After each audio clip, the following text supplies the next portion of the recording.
teams in the football championship subdivision are matched up tonight here at Stambaugh Stadium. The 5th-ranked Youngstown State Penguins are close to invincible here at the Ice Castle in postseason play. They've used their home field to win 4 national titles. James Madison, the 2004 champs, they know how to win playoff games on the road. Their journey to another title begins tonight. 2 teams, hungry and hard-hitting, will finish off a great day of football in the NCAA Division I Football Championship.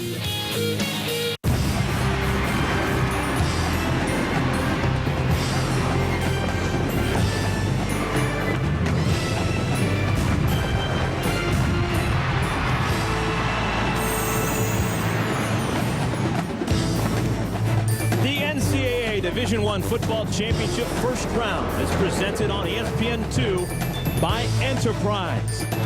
Tonight, it's the Atlantic 10's James Madison Dukes against the champions of the Gateway Conference, the Penguins of Youngstown State. And in case you were wondering, NCAA Division I Football Championship Subdivision is the new name for Division I AA. Already, 7 teams in advance to next week's quarterfinals. Earlier today, the top-seeded Appalachian State, they moved on to the quarters. Montana State, that's their next opponent. Illinois State, the Redbirds, they lie in wait for the winner of tonight's game between Youngstown State and James Madison. 2 A-10 rivals are already in the quarters, with UMass and New Hampshire advancing to the round of 8, while Southern Illinois, the Salukis, they live to fight another day. They will take on the Montana Grizzlies a week from today. So glad you could join us here in Youngstown, Ohio, alongside my partner, Kelly Stauffer. I am Eric Collins. Janine Edwards, she will join us in just a couple of moments. Well, folks, if you're looking for pressure on a Saturday night, you will find it here in the Mahoning Valley. This is one of those deals where you win or you go home. One team will advance to the quarters, but Kelly, another team, their season will come to a close after 60 minutes of football. Yeah, nothing like a sense of urgency, right? But the bottom line is we have a football championship that lets the regular season play out and pick 16 teams to vie for the national championship. That's the way it should be done. Sounds good to me. And James Madison, they like the way this format works out as well. It was just 2 years ago in 2004 that James Madison, they rode that magic carpet ride all the way to the title game. They took on Montana, and in that game, a tremendous ground attack, capped by their sophomore quarterback, Justin Riscotti, scoring the clinching score. And when it was all said and done, James Madison, the Dukes, they won their first ever national championship. And that man, head coach Mickey Matthews, believe it or not, he says that this year's edition of the Dukes is even better than that year's team 2 years ago. That can't be good for the rest of the championship bracket. But what also isn't good, the freshmen and sophomores on that championship team are now veteran juniors and seniors, the heart and soul that fully believe they can go the distance once again. Well, the believers in this game aren't just on the sideline for James Madison. Youngstown State, they've been there and done that as well. Back in the 90s, Jim Tressel, now the head coach at Ohio State, he led the Penguins to 4 national titles. Now, they haven't been to the playoffs since 2000, and this year, if they're going to advance, they're going to have to do it on the ground. They're in the playoffs because of that ground game, and it's a devastating, demoralizing ground game, and they have to get it going. They have 2 running backs that have to carry the load. The first running back, Marcus Mason, a transfer from Illinois. You can see the yards, enormous numbers he's put up, but he has a bad ankle, and we don't know. He's going to go, but we don't know how effective he can be if he goes. Gibson, 37, also a transfer in from the University of Kentucky. He's going to be the bell cow tonight. You can see the last game of the regular season, he was called on. He carried it 43 times. He was durable. He was productive. He may have to carry the load tonight as well. Quite a luxury for Youngstown State. They have 2 dynamic ball carriers to rely on. It's the James Madison Dukes of the A-10 against the Penguins of Youngstown State from the Gateway Conference. Coming at you next. Will have to travel 300 miles to play the 5th round Penguins. He said, when you play the schedule we played and beat the people we beat, I think it's very unjustified. But he said, we put our home jerseys up for the season. And at 7 a.m. on Tuesday, we had a team meeting to get over the frustration. Now, despite James Madison's postseason success on the road, they face a daunting task tonight. This Youngstown State team has won 12 of its 13 playoff games here at home. Eric?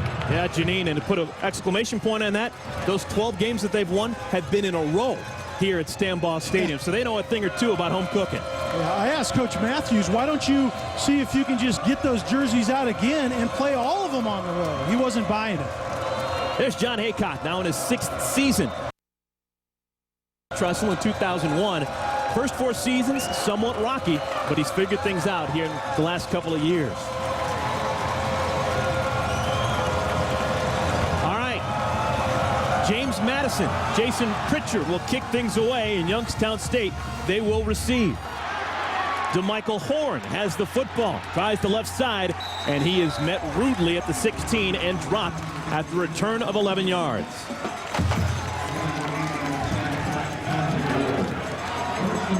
For Youngstown State, they like to run the football, but they do have a fairly accomplished passer in junior Tom Zetz. Tom Zetz is from Boardman, Ohio, just down the block here from Stambaugh Stadium. He's what they call a winner as a quarterback. Doesn't do anything particularly well, but he wins games on his watch. First carry of the game goes to Marcus Mason. We don't know how much we'll see of Mason, but when he's on the field, he's worth talking about. He is an electric performer. Let's take a look at the starting lineup for Youngstown State. Their backs and receivers. Marcus Mason began his college career playing for the Illinois Fighting Illini. Louis Irizarry, also a big-name recruit. He began his college career at Ohio State. We're talking about the tight end. And up front, the big boys, not one of those offensive linemen has missed a start so far this year. There's a lot of experience and a lot of stamina with the front wall for the Penguins. Play action fake, and Zetz wants to throw it, has a man complete to T.J. Peterson. And Peterson has a big gainer and a first down for the Penguins.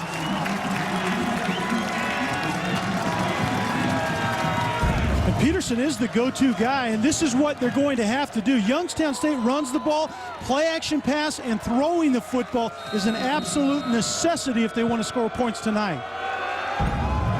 Scored a pickup of 15 yards for Peterson, the senior from Fort Lauderdale. He's their big play man in the passing attack.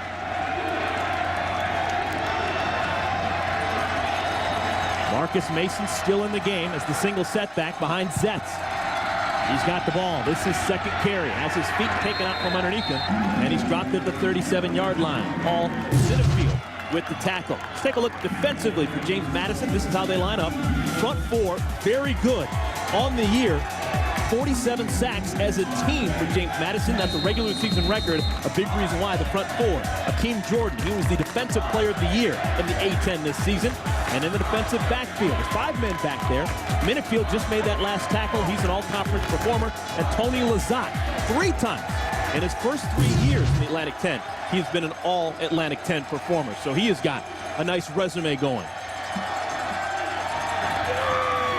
Zetz wants to throw on second and long. Has a man, pass complete. Another first down for the Penguins. This time on the catch is Rory Berry. With Youngstown State wanting to run the football, they're going to do this from time to time more as maintenance plays in a changeup. Spread it out a little bit, go shotgun with Zetz and let him throw the football. They have to get just enough out of their passing game to keep 8 or 9 guys out of the box, which James Madison wants to do all night long, Eric. You think of Youngstown State and you think of that great ground attack. Maybe not tonight. Zetz to the ground. Mason, his 3rd carry, and once again bottled up after a pickup of 2, maybe 3. Last couple of years, it's basically been 50-50 for John Haycock's bunch in terms of pass run. But this go-around, they've been very heavy on the running attack, and it's been successful. Yeah, and Brian Wright, the offensive coordinator, said basically we will do whatever we have to do. The bottom line is what they want to do is power football to demoralize and wear the opponent out, but they've been able to throw it when they have to throw it. They've done it successfully. Mason with the carry. Pickup of a couple. It'll bring up a 3rd down and probably 3. That's a pickup of 4 yards. And Eric, really what we're going to see playing out is Youngstown State wants to run the football with a power running game. Generally a couple of tight ends, throw a big fullback behind him, and just pound away, throw enough to be successful. James Madison runs really a 3-4, kind of an 8-man front type of look, or a 4-2-5 it really is. And they traditionally have 8 to 9 guys in the box, run or stop the run, and force this team to throw the football tonight. Third down and 4. Zetz tosses it out, pass complete, first down and more. Marquante Gibson dreaming, brought down at the 6-yard line. Big play for the Penguins, a pickup of 43. Well, this is exactly what Gibson is used for. This is a design throw to Gibson 37 from the get-go. Kind of a speed, quick screen on the swing pass, and then it's just his skill in the open space almost takes it to the house. But that's a matchup that I want to see play out tonight. I think the athletes and the speed from what I saw on tape really is on James Madison's side. That's where Youngstown State has to prove that they can match up. Skill position players. Gibson's gone out. Mason replaces him in the backfield, and Mason lowers his head, gets inside the 5, and is brought down at the 3. On the stop, the safety, Tony Lazat, first man to meet him. The other thing that we didn't get a good look at on that replay is Peterson, the go-to wide receiver, is also the motion man that they formation with because he's a tremendous blocker. He had a great block that sprung Gibson on that play right there. All right, folks, this will be telling early in this game. Youngstown State, they think that they're a more physical team than James Madison. We'll talk more about that as this night plays out. Mason with the carry. Close to the goal line, Akeem Jordan brings him down, and that's going to be at the 1-yard line.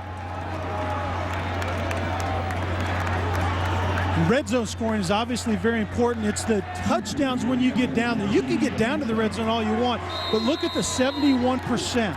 That's when Youngstown State has gotten it in the end zone, and they're also tremendous on red zone defense. So James Madison is going to have to step it up on both sides of the ball in the red zone. Mason, the deep back. Irizarry, the tight end, in motion. They give it to Mason, and he scores standing up.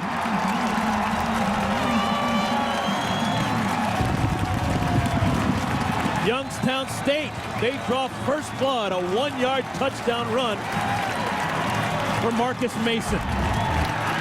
Marcus Mason is the nimble-footed back. This is what he has tremendous vision, and vision is everything on the goal line. There's a lot of times when there isn't any running room, but vision, he had the chance to bounce it outside first and foremost because he saw it outside. Ryan Palmer, the extra point, no problem.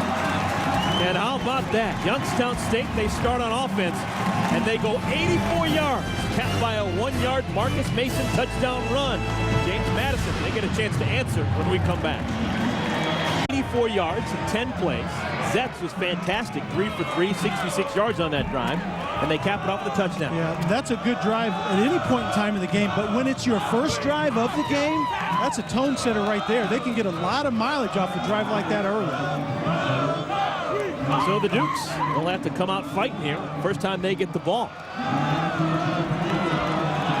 Youngstown State out of the Gateway. They won the Gateway Conference this year. James Madison, they're from the Atlantic 10.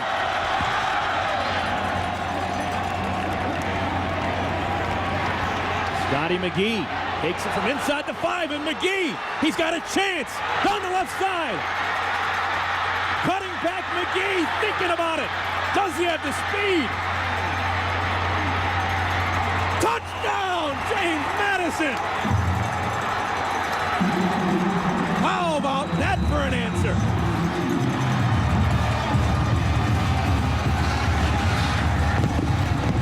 Officially, 100 yards on that return. Nothing like not taking a long time to answer back, right? That was tremendous. John Haycock, the head coach for Youngstown State, said special teams will be vital. I think he was hoping that it would be in his favor.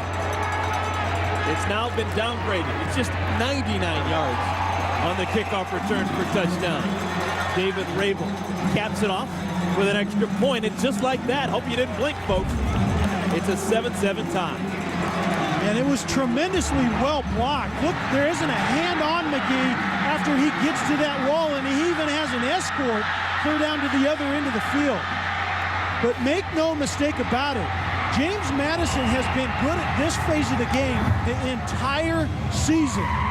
But look to the right side on your screen. Right there, once he makes the first wave miss, then it's all about speed and then the cut back across the field and taking it to the end zone. James Madison has been making a living on this entire 2006 season. Well, it was worth the wait for Scotty McGee. That is his first career touchdown. Redshirt freshman from Virginia Beach. Wow. Picks a fine time to put 6 on the board. Yeah, remember that sense of urgency. Even the freshmen,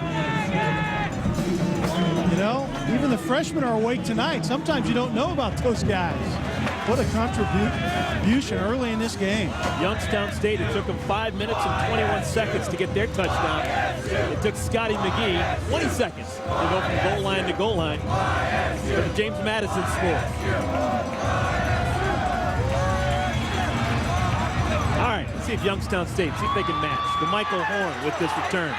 And Horn thinking about it. Brought down at the 29-yard line. Return of 22 yards. We talked about that 10-play drive, and the thing that's noticeable is the passing in run downs. That's what's vital for this team right now. Youngstown State throw on run downs and then run on throwing downs. And then Gibson, the quick screen, the tremendous blocking, he takes it down, and then Mason cashes it in right at the end. If they can get mileage out of Mason tonight, it's just going to be icing on the cake. But he wasn't expected to be very effective with that bad ankle. Well, John Haycock, he has his 2 tailbacks in the game right now, Mason and Gibson, both next to Zetz in the backfield. And Zetz wants to throw. He's now a perfect 4 for 4 as Peterson, his second catch of the game, a pickup of 14 yards on first down. And once again, 1st and 10, normally with Youngstown State, that's a very run-heavy down to get in that 2nd and 3rd and manageable, drop back and throw the football. When you get to this point in time in the season, Eric, it's all about breaking tendencies and taking the strength away from your opponent. And by throwing on normally run downs, Youngstown State is doing that to Madison right now. There's Brian Wright, the offensive coordinator. He's calling the shots on the sideline. He decides to hand things off. Mason with the carry. And Mason, hard to bring down, gets out to the 47-yard line. Pickup of 3.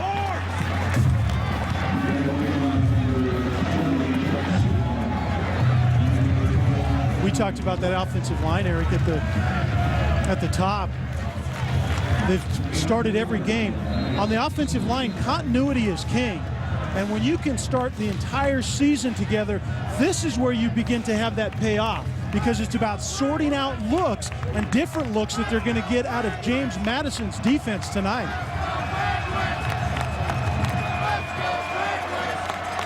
Man in motion is the fullback, Ben Lane. Zetz again wants to throw, and for the first time tonight, he's incomplete. He's looking for Rory Berry. Pass sails high and outside. Bring up a 3rd down and long. Eric, I think that needs to be the game plan if you're James Madison. Keep Zetz in the pocket.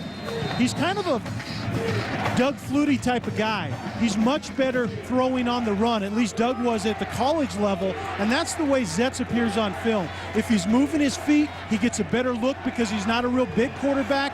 That's when he's more accurate. 3rd down at 7.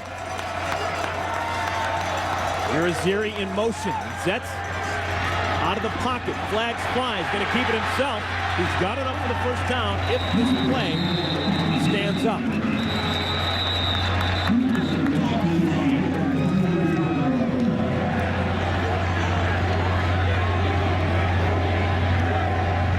we'll have to sort this one out. This is the first flag on the play. Today's referee is Jeff Heiser for the Southern Conference. Talking things over.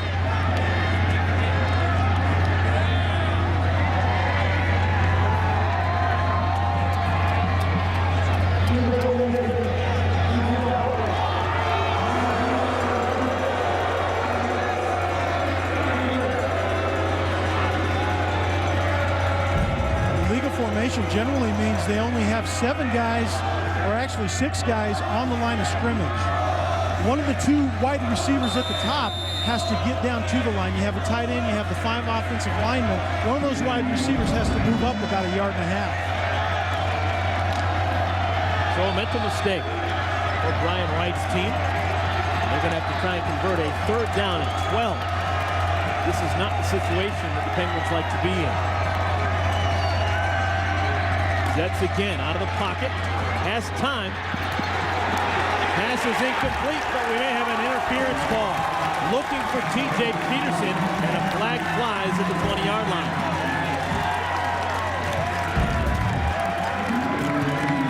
Jets once again move him out of the pocket. Got a little pressure, but Adams, the defensive back covering the wide receiver Peterson, he simply just needed to turn and find the football.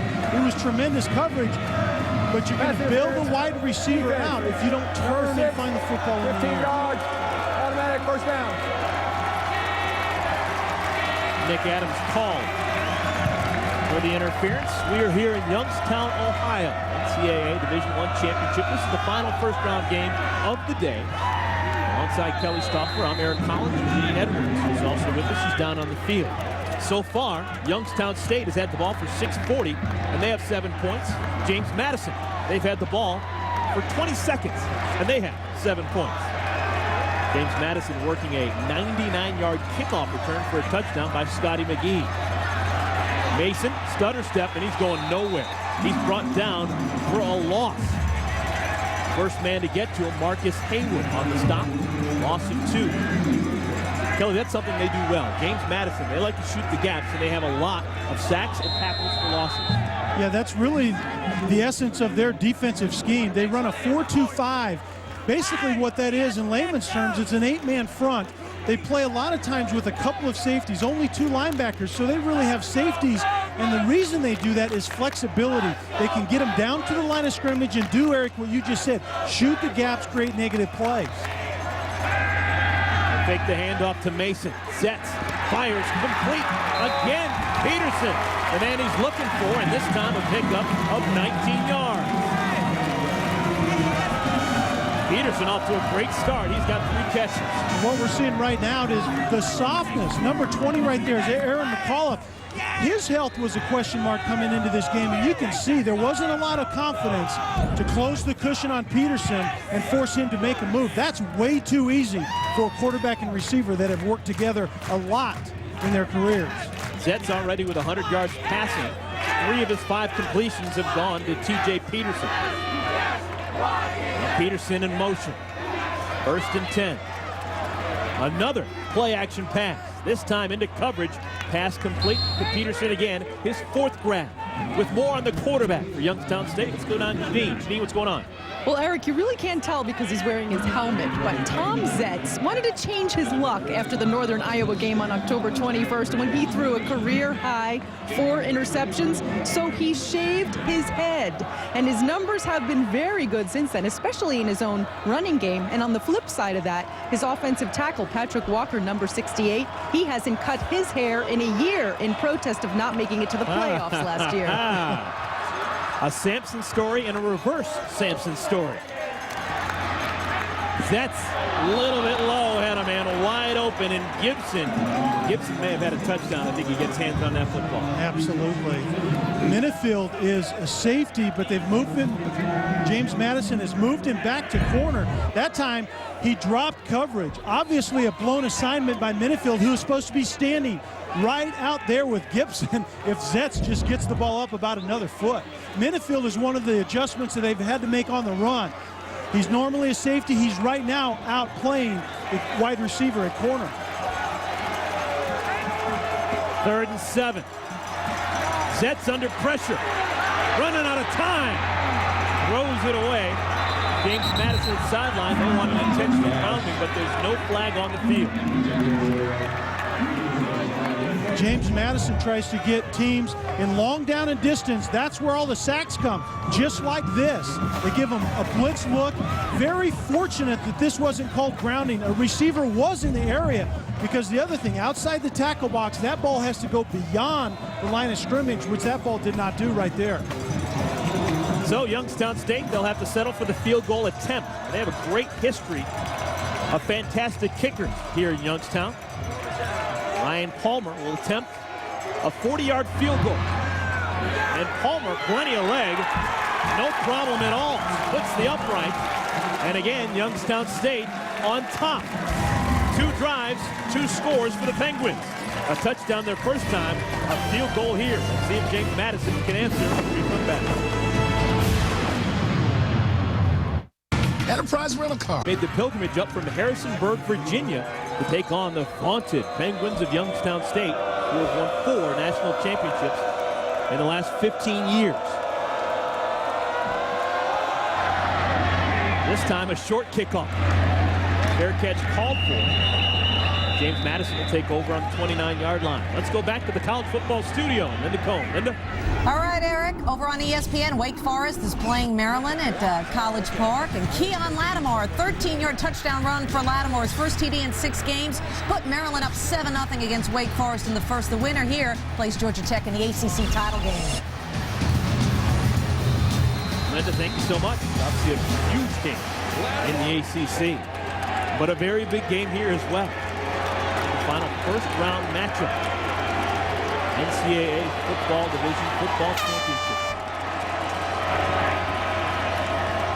First offensive play of the game for James Madison and the Dukes. They give it to Eugene Holloman, and Holloman down the right side. Huge gainer. Finally brought down by Dorian Chenault.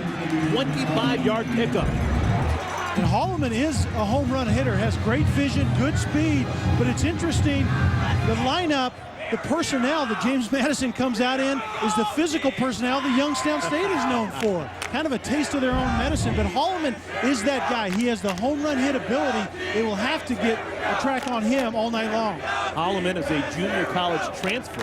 The thinking around the Duke's coaching staff is that this is first year in the program. They're going to redshirt. Right. Kind of the 2-for-3 type of thing, but they didn't. He emerged as that guy. Some injuries, some suspensions that we will talk about as the night goes on, and before long, he's their guy. Atlantic 10 player. First team All-Atlantic 10 as the tailback this season. Scotty wants to throw. Pass is complete. Dede Boxley, hard to bring down. Out to the 25-yard line for Derek Jackson. Jumps on his back and brings him down, but not before a pickup of 19 tough yards. Well, a lot of impact players for James Madison. We're going to talk about 2 offensively and 2 defensively. For Scotty, the quarterback, he's been there and done that. He was the signal caller when they won the championship 2 years ago.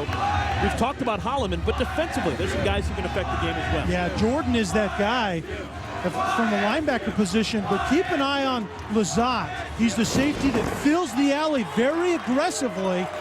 He will probably have some big hits tonight. Fresh set of downs. Holloman, his second carry. Nice gain on first down. He's inside the 20. Jeff Koval with a stop, but a pickup of 7. Let's take a look at the overall lineups for James Madison. This is their backs and receivers. On offense, they average 32 points per game. That is 9th best in the country. We've talked about Holloman. Will Patrick will lead the way the majority of the time for him from the fullback spot. Offensive line, with the left tackle Corey Davis, that's their bell cow. They like to run left side. He's a 4-year starter, and this year a first-team All-Atlantic 10 performer. 2nd and 3, a lot of different opportunities for the Dukes here. They stay on the ground. Holloman, I think he may have had his face mask nicked on his way through. He's close enough to the first down as is.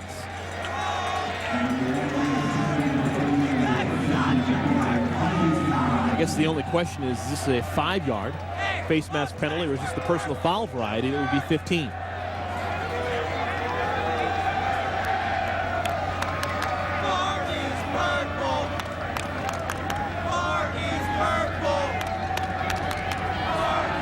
Face mask. Defense. Number 97. 5 yards. First down. So it's just the 5-yard variety. This is the same play they ran earlier, right there. The 5-yard variety, just because he let go. Let's Take a look at Youngstown State defensively. They run a standard issue 3-4. Savage, Phelan, and Jacobs up front. Linebackers, big story. Number 56, James Terry, didn't start their last game against Western Kentucky with an ankle injury, but he's back in the lineup today. He is a difference maker. Holloman inside the 10, close to the 5 before he's brought down by Bob Harris. Secondary for Youngstown State. This is how they line up, and the quarterback to keep an eye on is number 1, Jason Perry, senior from Warrensville Heights, just outside of Cleveland. He has got 4 interceptions on the year. 2 of those he's taken back for touchdowns. Isn't that the definition of a playmaker? We talked to him yesterday, a very articulate young guy, and even in the meeting, very energetic. He's the vocal and emotional leader of this entire football team. Hard to do from your cornerback spot, but I guess he's got a big voice. Well, and it's hard to do when you're only about $150 as well. JMU knocking on the door. Second down at 5, and before the play gets underway, a flag comes out.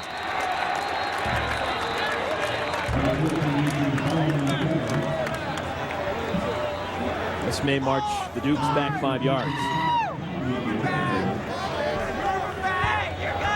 Prior to the snap, delay a game. Offense, number 11, 5 yards.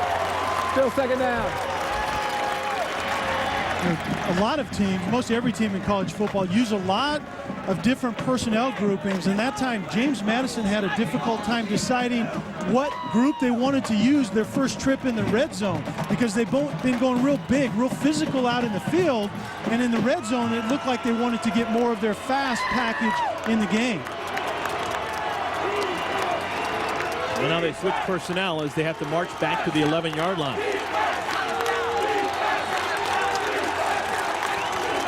And a timeout is called. The senior Justin Riscotti didn't like what he saw, and JMU, they call timeout, and they're going to talk things over on the sideline.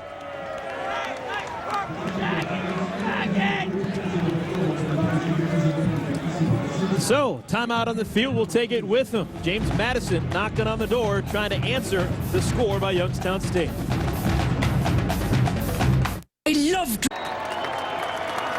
Welcome back, everyone. After the timeout, James Madison already getting close to the line of scrimmage. They have already figured out what they want to do. This is a very important down.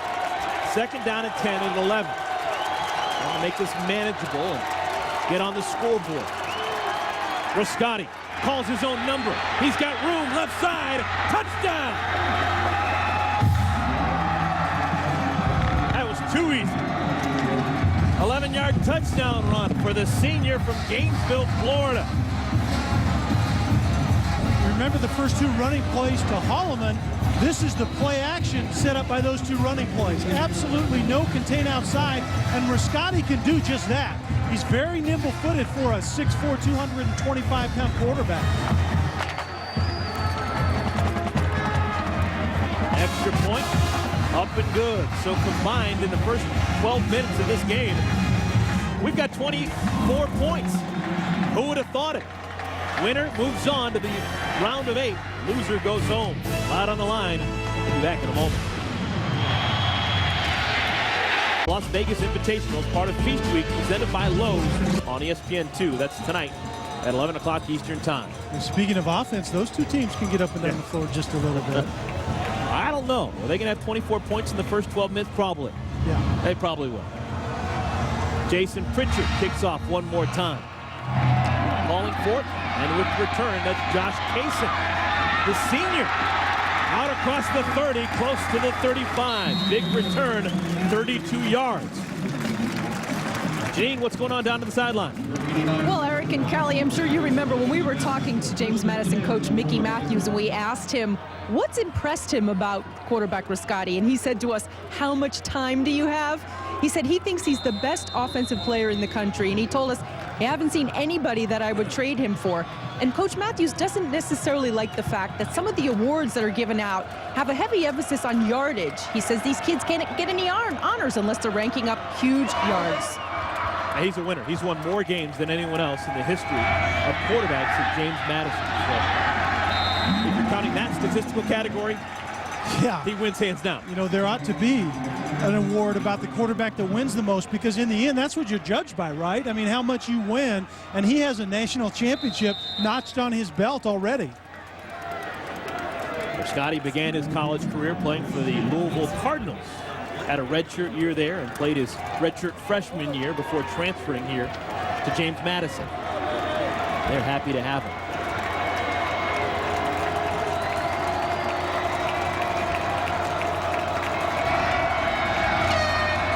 Second down and 10. Zetz wants to throw. Has a man. Another big gainer. Harry with the catch down across the 50 to the 43-yard line. This is just a little bit too easy.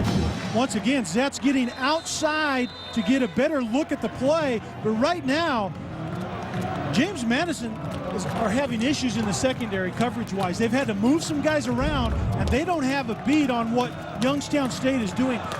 Youngstown State is having way too easy of a time throwing on rundowns. On first down this time, they go to the ground, and on a keeper, Zetz picks up a couple down the left side, out close to the 40-yard line. Kelly, I guess we should note that the head coach for Youngstown State, John Haycock, he learned from Jim Tressel, who's done fantastic things at Ohio State. And Tressel, one of the things he's known for is unpredictability in big games. Yeah. That's what we're seeing right now with Youngstown State. Absolutely.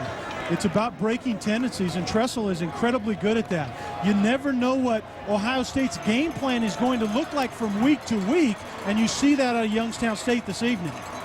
Gibson back into the game, carries across the 40, upended at the 39-yard line. Pickup of 2.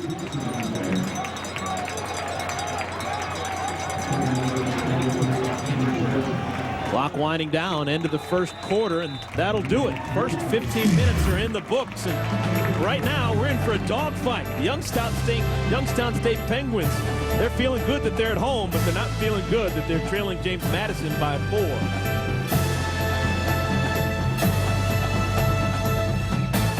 Here on the campus of Youngstown State.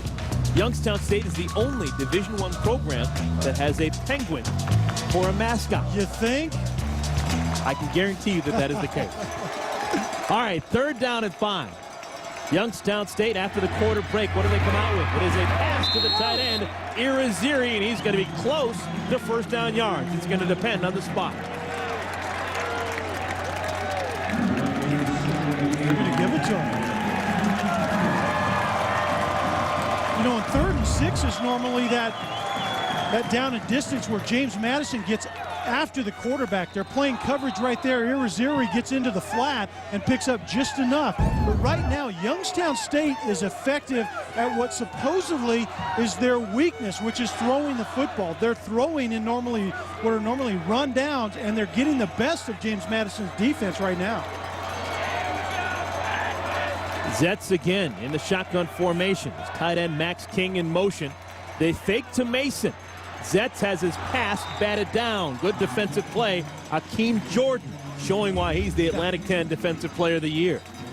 And what you saw to Hakeem Jordan, he is the contain on the quarterback. And watch how quickly he's up inside, and then it's the angle to the quarterback to knock the football down. He has contained, and he was in a pretty precarious position up inside in that line of scrimmage.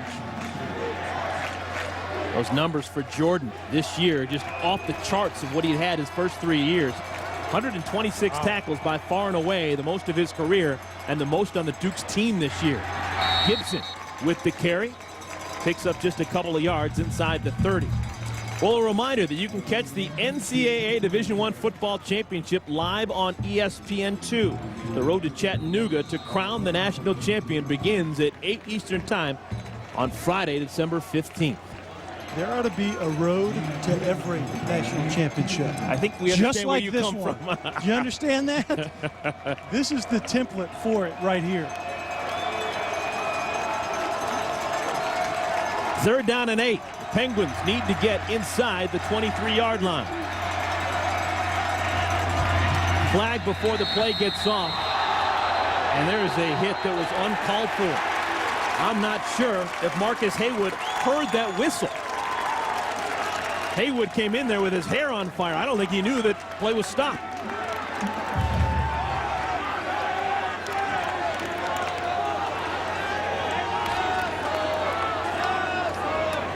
It looks to be a delay of game penalty, but the penalties may offset now.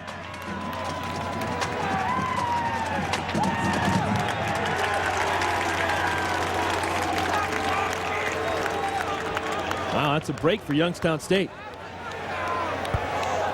Prior to the snap, delay of game, offense. Also, we have personal foul against the defense.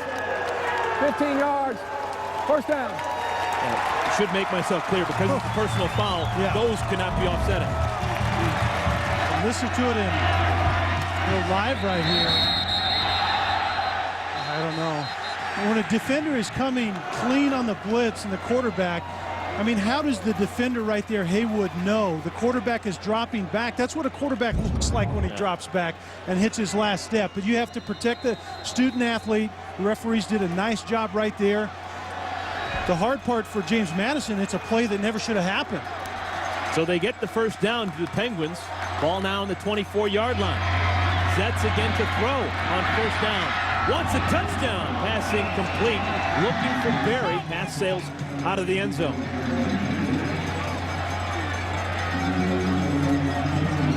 Youngstown State, they are not playing close to the vest. They're pulling out all the tricks right now. We thought this was going to be a grinded out game for the Penguins, but up against James Madison, a very good team out of the Atlantic 10.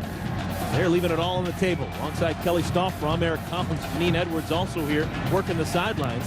So far, so good through the air for the Penguins. 132 yards of passing so far. Mason with the carry. Struggles forward, finally stopped at about the 17-yard line. Eric, a while back you made the comparison with Haycock and Tressel. You know, Tressel did that.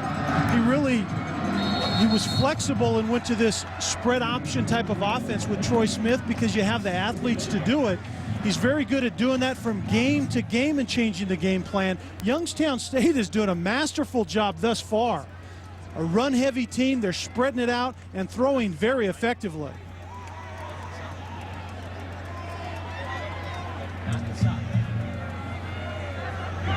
Well, there's a timeout in the field. There's an injury. James Madison has a defender down. There's John Haycock, and the man that he learned from is Jim Tressel.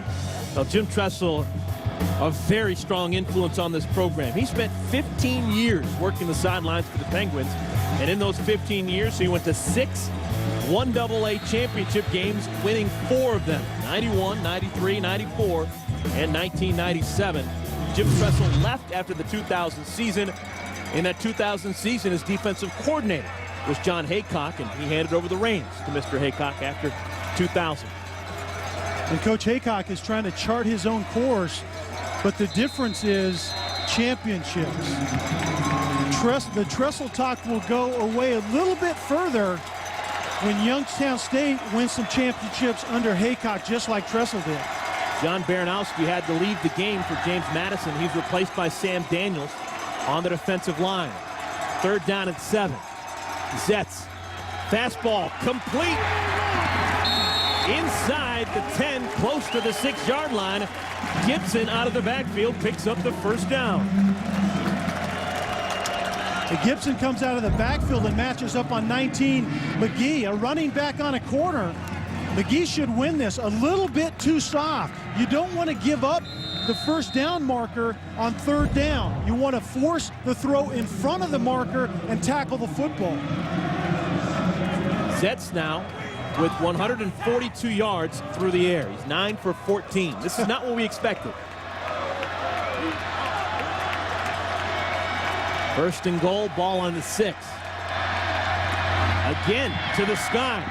Zets with time, back in the end zone, incomplete, looking for Peterson.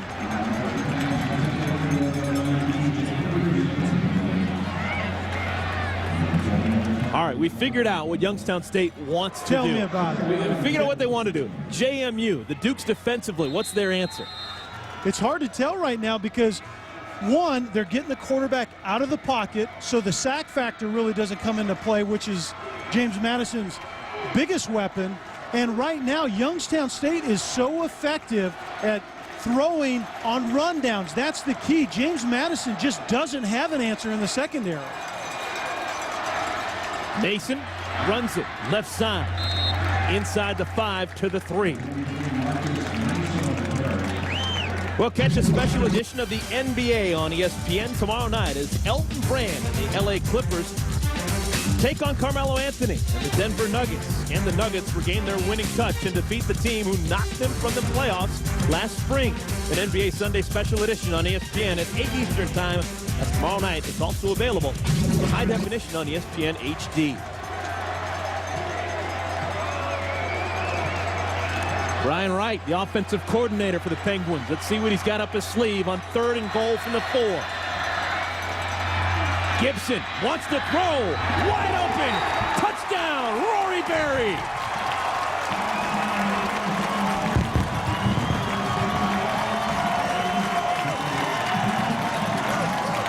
Folks, anything goes when you're trying to advance to the round of 8. This is a great play call to the pitch to Gibson. Let that fast, athletic defense react to the quick pitch and then throw it over the top of that reaction to Berry. Great play call, great execution.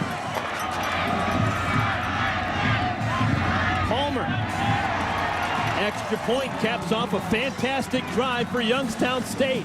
Rory Berry, his 2nd touchdown of the year. Quante Gibson, his first touchdown pass ever. That makes Brian Wright a happy man. Ohio, and the Penguins back up on top. This has been a seesaw affair. Already 31 points have been scored in this one, and we're just getting started in the 2nd quarter.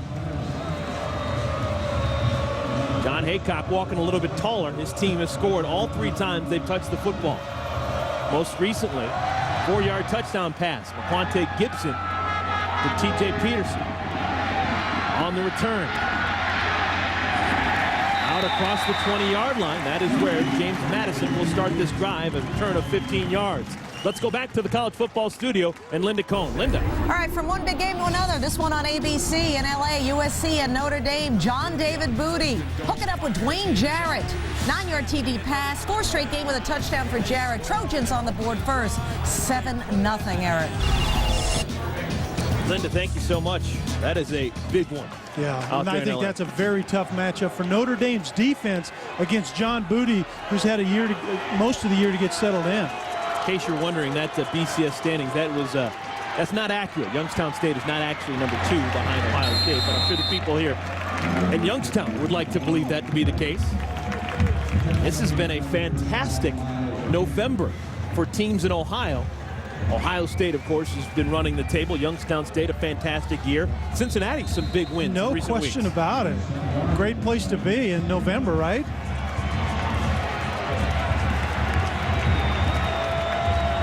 Second down and 2. Eugene Holloman behind the big fullback.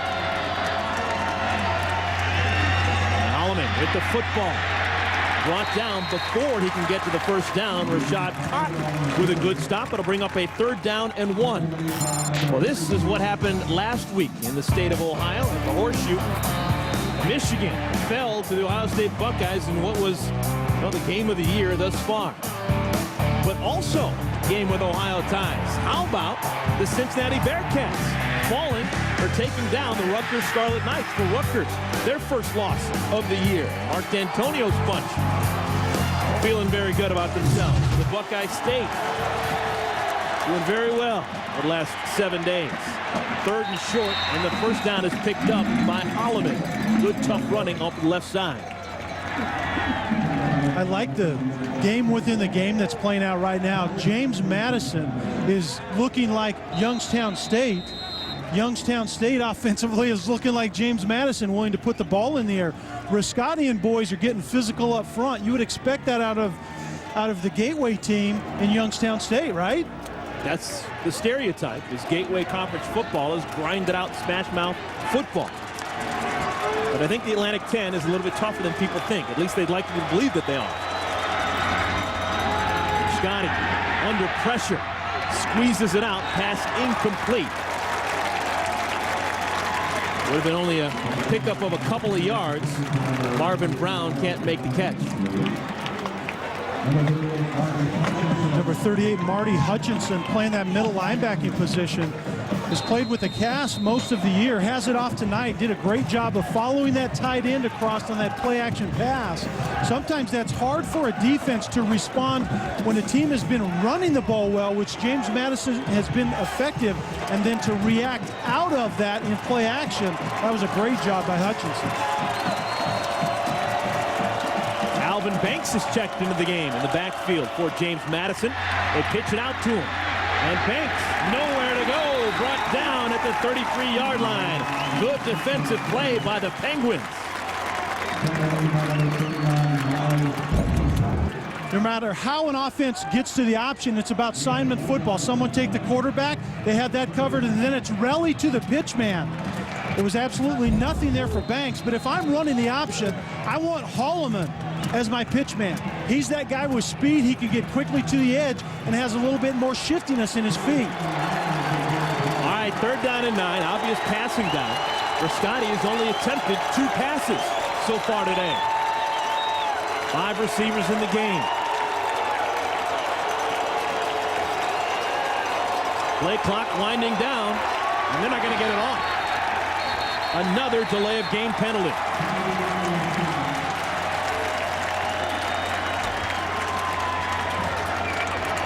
Prior to the snap, delay of game, offense, 5 yards, remains 3rd down.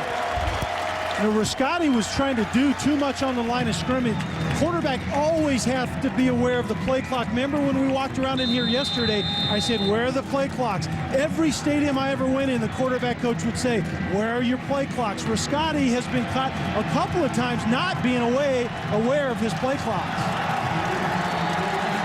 So instead of 3rd and 9, we got 3rd and 14.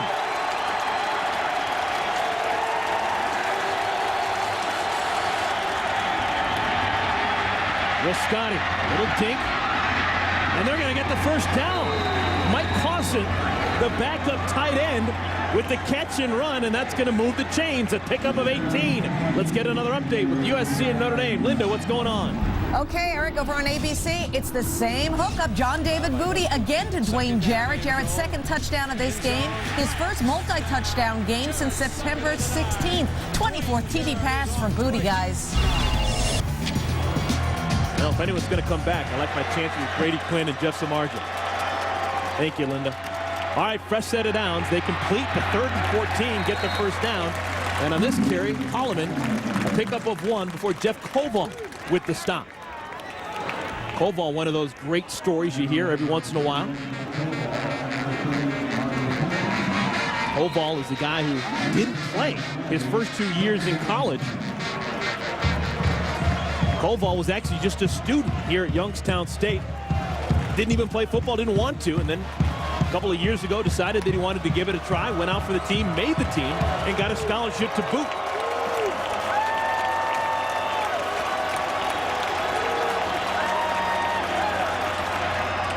Rascotti throws that one away, I think, or maybe he thought someone was going to save when they really zagged. For more on Koval, let's go down to Janine. Janine, what do you have? Well, Eric, Jeff Koval does have 40 tackles this season. You don't want to mess with him or his 24-year-old brother, Chris, who's also known as Special K in the ring. His brother, Chris, is a pro boxer. He's been a pro since 2003. And in 29 bouts, he has 26 wins with 18 knockouts. His last fight, guys, was May 24th, the USBA Heavyweight Championship. He lost to Shannon Briggs in New York. Wow, it's a hard-hitting family. Both on the wrong side of the Kovals. 3rd down and a bunch. Rascotti out of the pocket. Using some good mobility. Going the other way. Rascotti gonna run for it. And he's got a chance. Spun down inside the 45. I think he's gonna be a yard short. This is gonna bring up a 4th down and 1. Michael Savage is the man who tripped him up. Rascotti is a very nice athlete with that quarterback position, taking it all the way across the field and then gets very close to the 1st down, but that's what he brings to the table, the ability to buy time, and then he keeps his head downfield. That's what Youngstown State was afraid of defensively. He runs around, but he still wants to keep the throw alive. And now this is interesting. 4th and 1 at the 44-yard line. It looks as if they're going to punt it away. Wow. I don't know that that sends a very good message early in this game to your team. Everything's on the table when you want to win a championship. They're going to fake it, and they give it to the back, Akeem Jordan, and he's got the first down and more. How about that? They go for the trick play, and they get the first down. Everything is on the table when you want to win a championship. Riscotti did not like the reaction. I'm not convinced that was part of the acting job right there. He cannot know that there's a fake called behind him. And then very well executed, snapping to the up back, ekes out a first down. When you want to win a championship, everything is in play. So both teams with trick plays early in this game. Fresh set of downs, ball at the 36. Riscotti looking for the big play. Flips it out, pass is complete. That's Holloman with the catch, and he's brought down after a short gain. A pickup of 4, maybe 5. Riscotti really showed his pocket presence right there. Watch how he's going to go downfield. Right there, the corner recovers, and he steps and throws it outside. In the end, it was a very good decision. He has a long delivery, but it's not that long. He was thinking of going deep.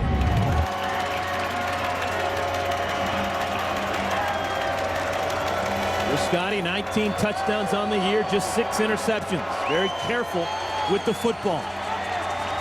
Little option look, keeps it himself. And Riscotti loses the football. Youngstown State, they get the first turnover of the game. I just said that he's careful with the football. I will not blame this turnover on you. But when you're trying to win a big game, it's about special teams and it's about turnovers. And Haycock said we have to win, without question, the takeaway turnover battle. And you can see right there, in 9 wins, they've been incredibly good. In the losses, they've turned it over in bunches. Riscotti does a nice job getting upfield, but it's right there. Hutchinson, the middle linebacker responsible for the quarterback on the option, gets his hand that was in a cast just a short time ago on the football. And Chris Golfer, the senior from Chicago, comes up with the recovery. That is the first possession for either team that did not result in a score. First play, they go outside and get it to T.J. Peterson. And Peterson stopped at the line of scrimmage. The quarterback, Scotty McGee, came up to stone him. Underneath 5 minutes to play, first half. Youngstown State, they've been able to grind that clock out. A good drive here, and they may not give the ball back to Dukes here in the first half. Yeah, even though they've been playing an Air McNair impersonation very, very well in this first half, they have been controlling the ball, and maybe they're onto something. We can still control the ball by throwing the football and utilizing the short passing game.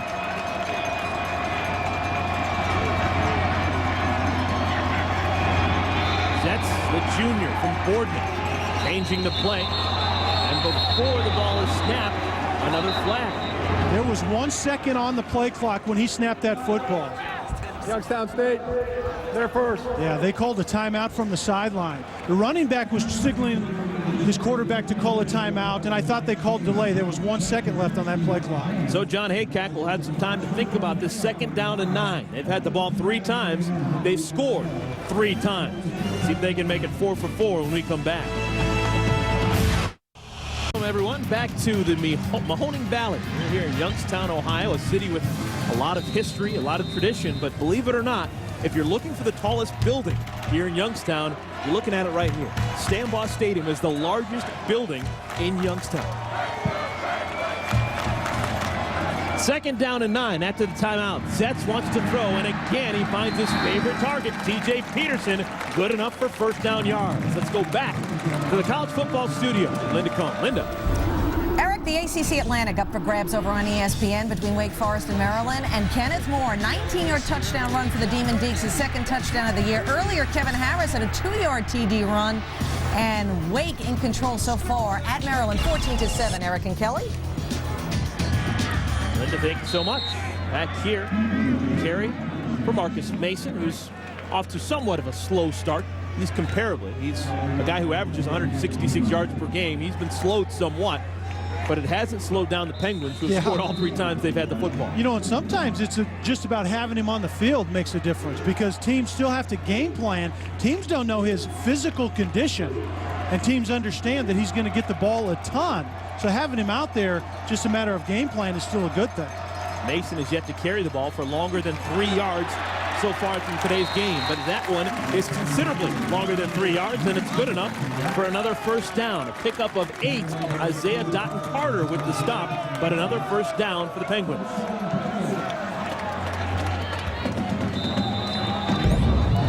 And Mason has a sensitive ankle, but when you get a lot of guys at the point of attack, and number 50 right there, Tanner, pulling, doing a good job of creating the extra room by getting an extra helmet at the point of attack, but it's also number 50, Tanner, that is down.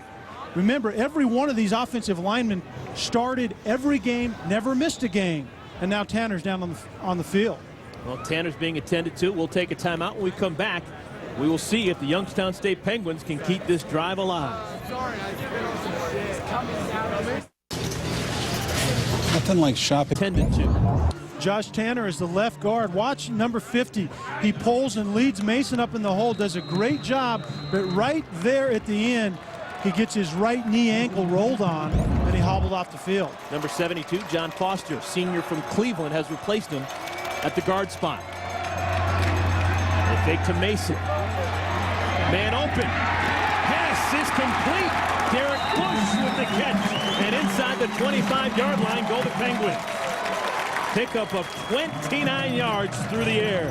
This is really the first time that Zetz had to put something on the ball and throw into a tight space. A very good job with a tight end. You have to put it right on them. With those big-bodied guys, they don't adjust to the ball very well. Bush does a nice job of catching it on the back shoulder.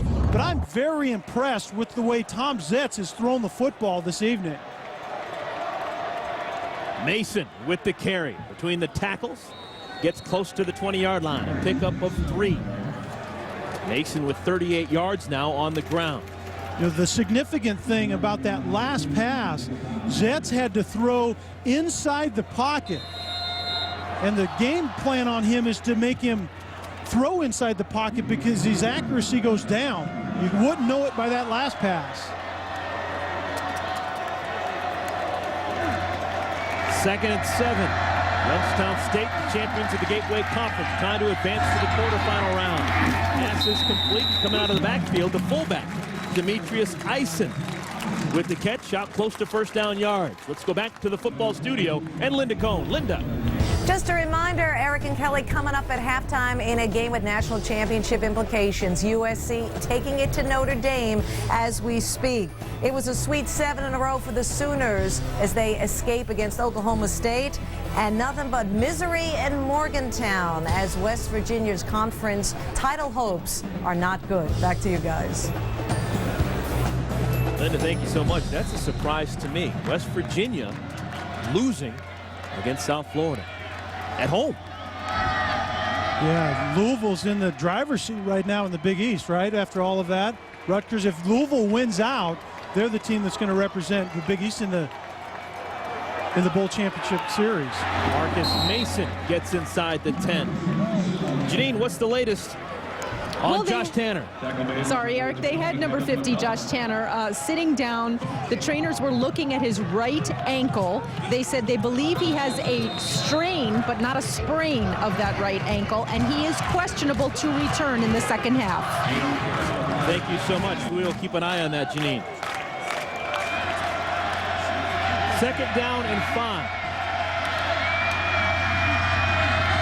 Mason with the carry. Not much doing right side. Brought down close to the 10-yard line. Chuck Suppan, first man to get there. When I refer to the Big East, actually it's the Scarlet Knights that control their own destiny. Louisville has to have West Virginia beat them at some point in time. 30-second timeout. We're down to 1 minute even to play here in the first half. Timeout on on the field. We'll take it with them. We'll come right back and see if John Haycock's bunch can punch it in. Enterprise Rental Car. 5, ball at the 10-yard line. Minute to play, first half. Sets.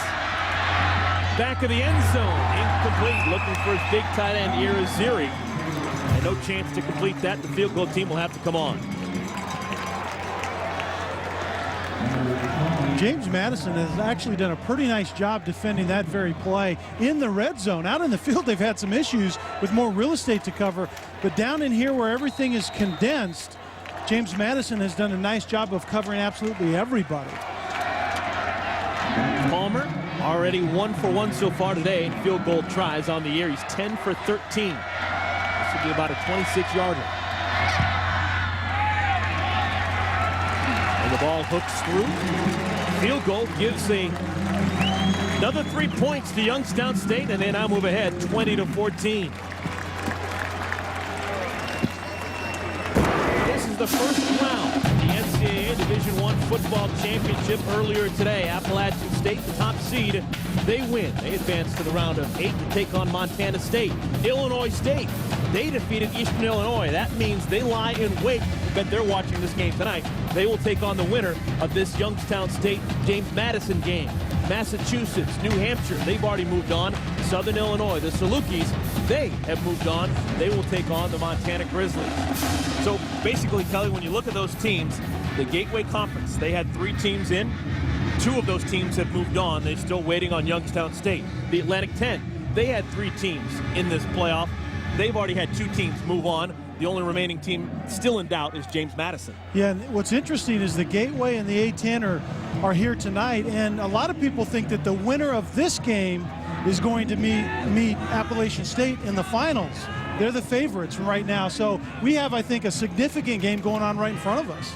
Yeah, Appalachian State a year ago, they were the team to beat. They were fantastic a year ago, and they won the 2005 championship. And well, this is where we are, folks. In case you're wondering how our boot looks like, it looks exactly like this. This is where we are. This is the tailor-made for us. Is that right? It's the bird's nest we're calling it.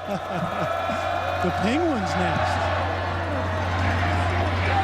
Short kickoff is fielded by James Madison. The ball's returned out to the 45-yard line. Good starting field position for the Dukes. That was Rakheed McCarter, freshman wide receiver, who returned that ball. And obviously, Youngstown State doesn't want to give up another big return. So you kind of pop it up and you force the kickoff return team to fair catch it or not give it to the guys that can take it the distance. This is exactly why McGee, 99 yards later, and the touchdown is why we've seen a couple of pop-ups since then. Scotty McGee, a 99-yard kickoff return.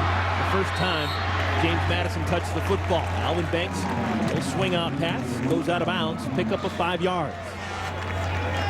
That'll stop the clock. 27 seconds remaining here in the first half. What's interesting right now to me is Holloman's not in the game. Banks is in a game at a point in time where Holloman is the guy that you want to get out in open space and let him try to hit a big one. James Madison with 2 timeouts to work with. Here comes the blitz. Rascati. Pass complete. And oh my, big hit made. L.C. Baker goes backwards. He was crushed. Rashawn Simons comes up and makes a heck of a play. The freshman makes a nice play. The quarterback, the veteran, kind of protects him. He throws the ball right at him. He didn't lead him one way or the other. He let him kind of gather himself with the reception. But Simmons still puts the wood to him. JMU, they call the timeout. Now both teams will get a chance to rest for a moment. 20 seconds remaining in the first half. Ball spotted now on the 45-yard line. Well, tonight at 11 o'clock Eastern time on ESPN2, the defending national champion Florida Gators. They have a huge early season test at the Las Vegas Invitational. They'll take on the 12th ranked Kansas Jayhawks, led by Brandon Rush, Julian Wright, Mario Chalmers. They've got a whole bunch of fantastic performers. The Las Vegas Invitational is part of Feast Week presented by Lowe's on ESPN2. That's tonight at 11 o'clock. Well, Mickey Matthews in his 8th season. James Madison, 56 wins, 39 losses. This is his 3rd trip to the playoffs. 99, not so good, but 2004, fantastically good. They won the national championship 2 years ago. Fresh set of downs, first down at 10. Riscotti with 5 receivers at his disposal. Riscotti under pressure, steps up, gets out of the pocket, throws, pass complete, out of bounds. Good gain. Ardon Bransford, his first catch of the game, good for 16 yards. That's exactly what defensive coordinator Mike Kolakowski's afraid of. Blitz off the edge, you don't get to Riscotti, and then you leave receivers open. Riscotti avoids the blitz and then finds the receiver downfield. Riscotti loves to break down the blitz with his feet, but still keep the throw alive.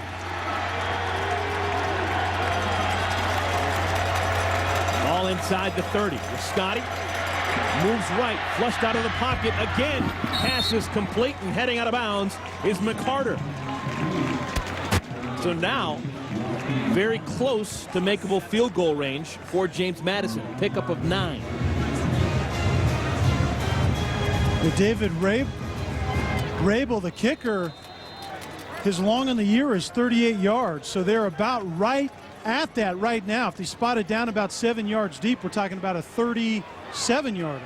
All right, 7 seconds remaining. They have a timeout. Did they go to the end zone, or did they just try and get something underneath and make it a more makeable field goal? No, I think it's makeable right now. If you're throwing 5 wides out there, you go to the end zone right here.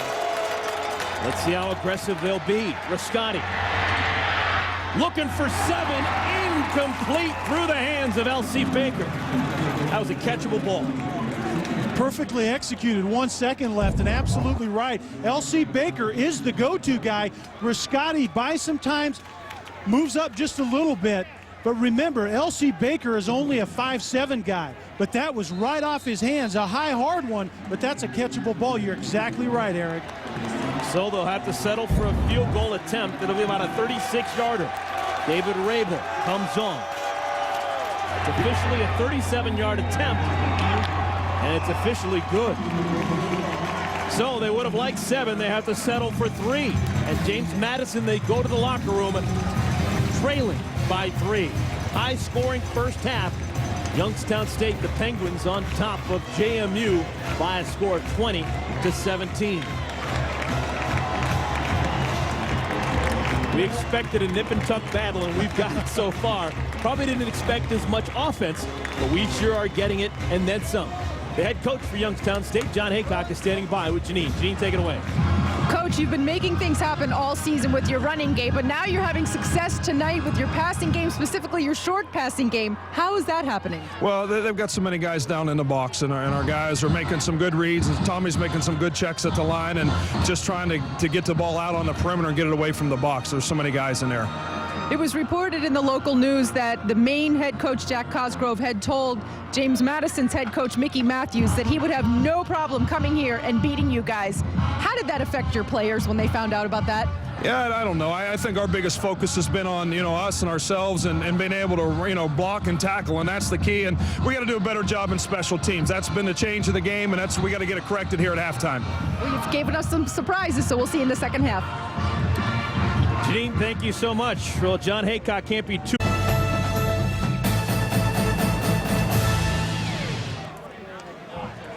We played 30 minutes of football here in Youngstown, Ohio, and the Youngstown State Penguins.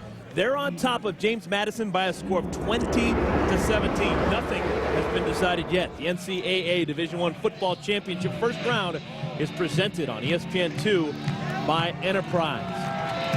Well, we've had a chance to catch our breath alongside Kelly Stauffer, I'm Eric Collins. We didn't expect this. Both teams not really able to stop anyone on defense. No, and it's Youngstown State that's, to me, impressive. They're willing to throw the football, razzle-dazzle type of plays. Everything has been on the table. The adjustment has to come with James Madison's defense in the second half. Okay, we're going to put you on the spot. It's now time for the Home Depot coaching adjustment. What needs to happen here? Well, the adjustment is the easy part. You can see right here the softness in the secondary. That's Minifield. He's normally a safety, number 5, playing very soft, not confident out there on the edge in pass coverage. Youngstown State has been decisive in their throwing game. You can see right here the double move by Peterson. Plenty of space. McAuliffe, number 20, was the back trying to cover there, and then it's over the top. The adjustment has to be made in defensive coverage. Yards per play, both teams averaging well over 5 yards per play. That's a recipe for a high score. You have to, if you're at home, look close to the icon. That is Youngstown State with almost 200 yards throwing in the first half. The Dukes at James Madison start with the football. Scotty McGee, a 99-yard kickoff return for a touchdown in the first half. He gets out across the 30 to the 33. Let's go down to Janine for an update. Janine, what do you have? Well, Eric and Kelly, James Madison coach Mickey Matthews is probably definitely in agreement with what Kelly had to say about what they need to do to get a little bit more potency to their defense. He said, this is the worst half of defense we have played all year. He said, I really came down hard on my defensive players in the locker room. He said, we're doing okay stopping the run, but we're doing nothing to stop their passing game. He's like, since when can we not do that? He said, and my quarterback's playing well, but we still have to get some more things going. He said, I need to get these guys fired up. He said, our defense especially is letting me down right now. Thank you, Janine. We're in 100% agreement, I believe. But the hard part is the adjustment is the easy part. You can play tighter coverage, but right now, James Madison is banged up in the secondary. You have to have confidence to play tight coverage, and I don't believe there's a lot of confidence in that secondary. Chain gang getting things worked out. Ball in the 33. Justin Riscotti starts from the shotgun, wants to throw. Pass is complete. Ardon Bransford with the catch, out across the 40 to the 43 for Dara Jackson with the stop. That's going to be close to enough for a first down. This is what James Madison mustered in the first half. Kickoff return for a touchdown. First time they touched it. First offensive possession, 70 yards for the touchdown. They fumbled, and then a field goal. So some ups and downs. Yeah, the context is they just haven't had the ball much because Youngstown State has been so effective in the short passing game.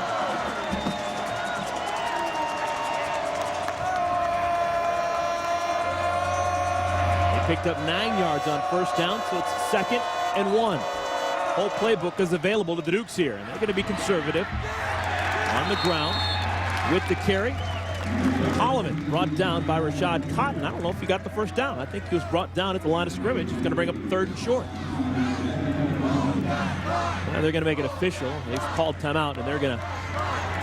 That seemed like a pretty generous spot. I actually think he's going to end up eking this one out. Yeah, they're not even going to measure it. That's surprising. I think it's our vantage point up here in this custom-made box. We didn't quite have the angle on it.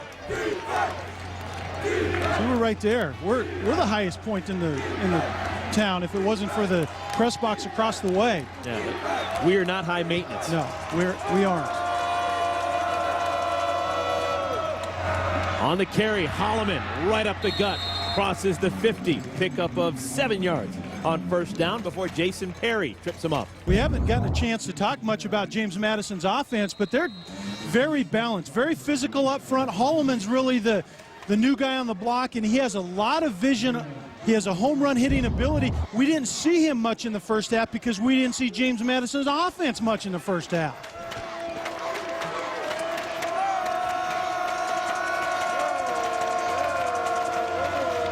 Scotty keeps it. Play action, has a man. Bransford behind the defense. Pass hangs up in the air, and it's almost intercepted. Jason Perry almost with his 5th interception of the season. Yeah, this is play action pass, and this is meant to go downtown by design. There's only one receiver out, and that's Bransford. If he stays outside, they have a chance because he beat the initial coverage, but it was number 1, Jason Perry, recovering from the opposite side. Talked about Jason Perry and the plays that he can make. That was a big deflection there. 3rd down and short. Call it 3rd and 3. Riscotti. Incomplete, looking for L.C. Baker, and that's his 2nd drop of the game. That's a big one.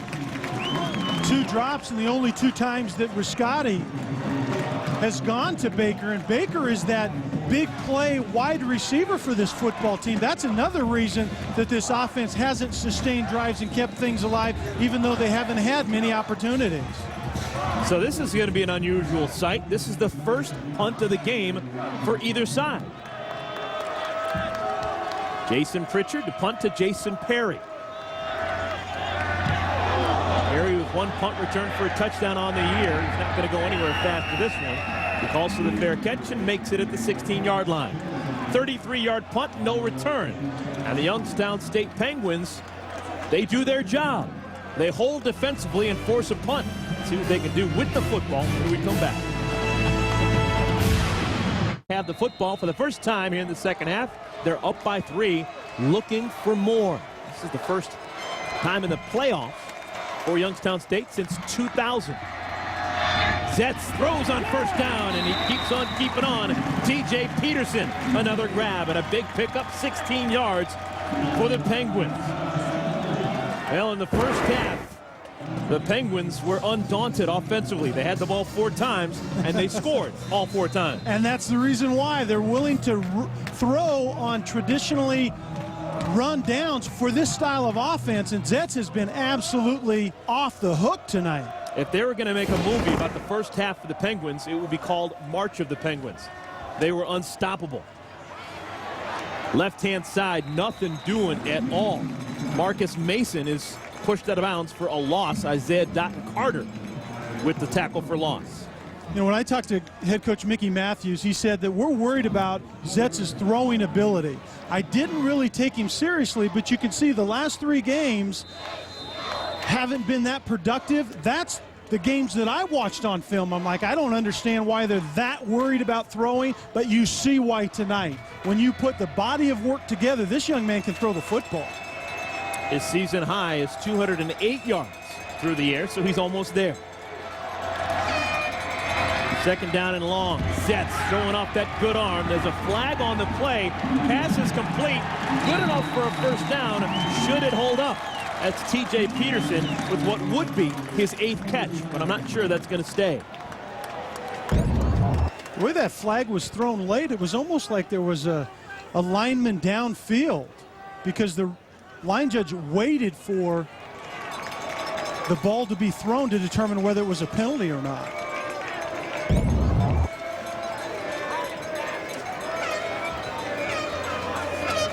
Ineligible player downfield against the offense. Number 87, he was covered up, 5 yards. Second down. Yeah, even though 87, Derek Bush, is a tight end, he's on the left side, he's covered up, meaning he's ineligible. He can't go downfield without it being a penalty. There's Derek Bush, who's going to go to the sideline for this play. The bottom line is, his wide receiver needed to be off the football and uncover him, and that would have been an eligible play. It's now 2nd and 19.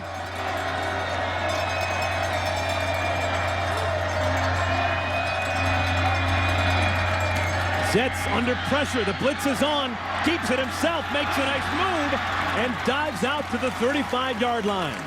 That play had disaster written all over it, but he picks up 11 yards on the scramble.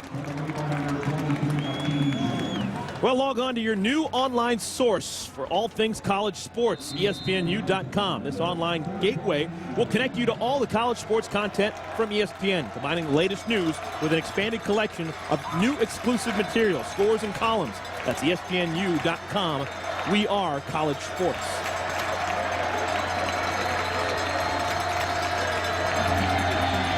Zetz, important 3rd down, sets up a middle screen, and it is incomplete, looking for his tight end, Irizarry.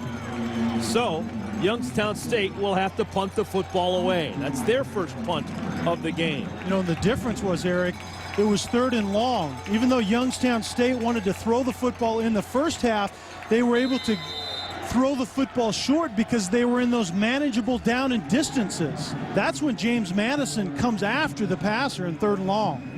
Joe Bishop, his first action today. High hanging punt.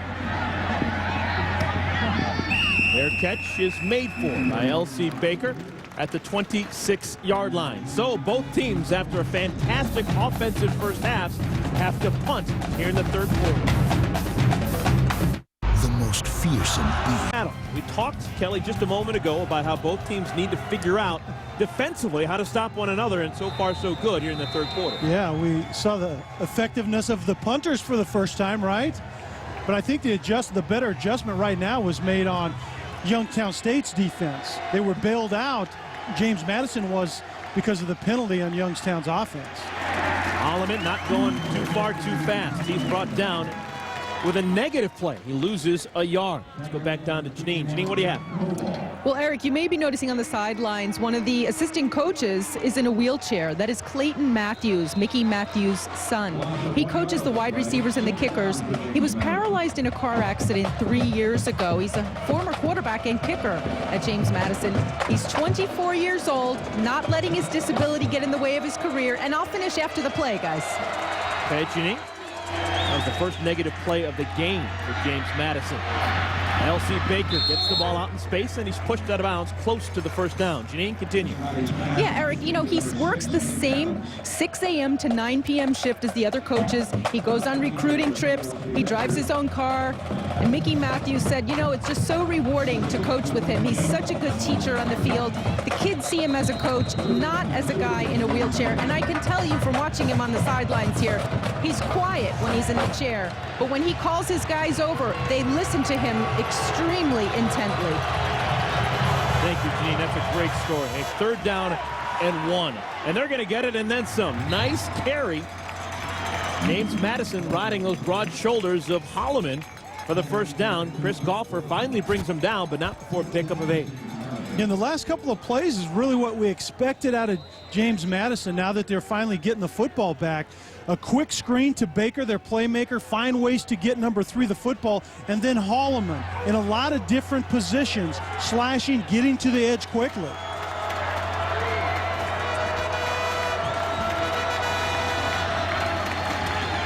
The give again. Holloman bottle up at the line of scrimmage. Gang tackle, maybe a gain of 1.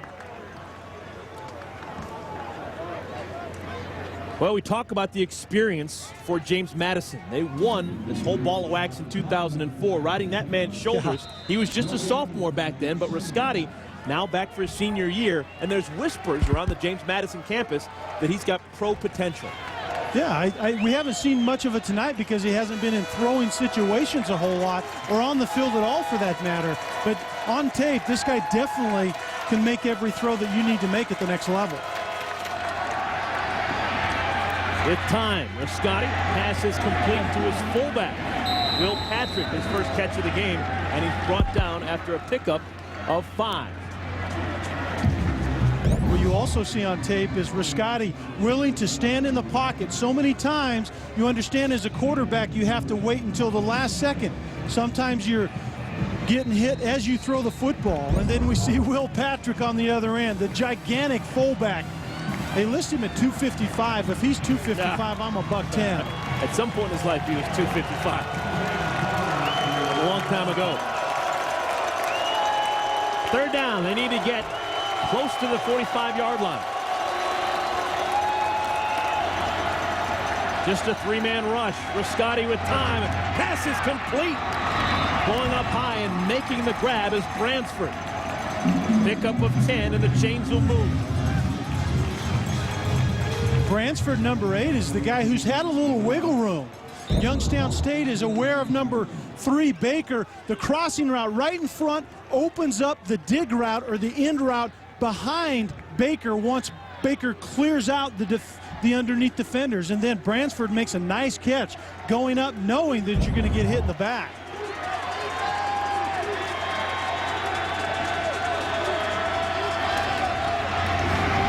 Handoff, Banks. Banks scoots across the 35 to the 33, a pickup of 7.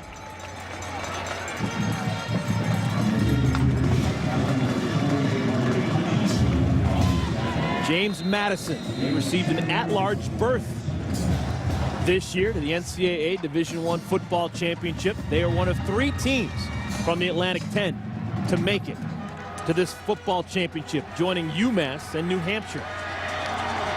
James Madison, they were the champions of the South Division of the Atlantic 10.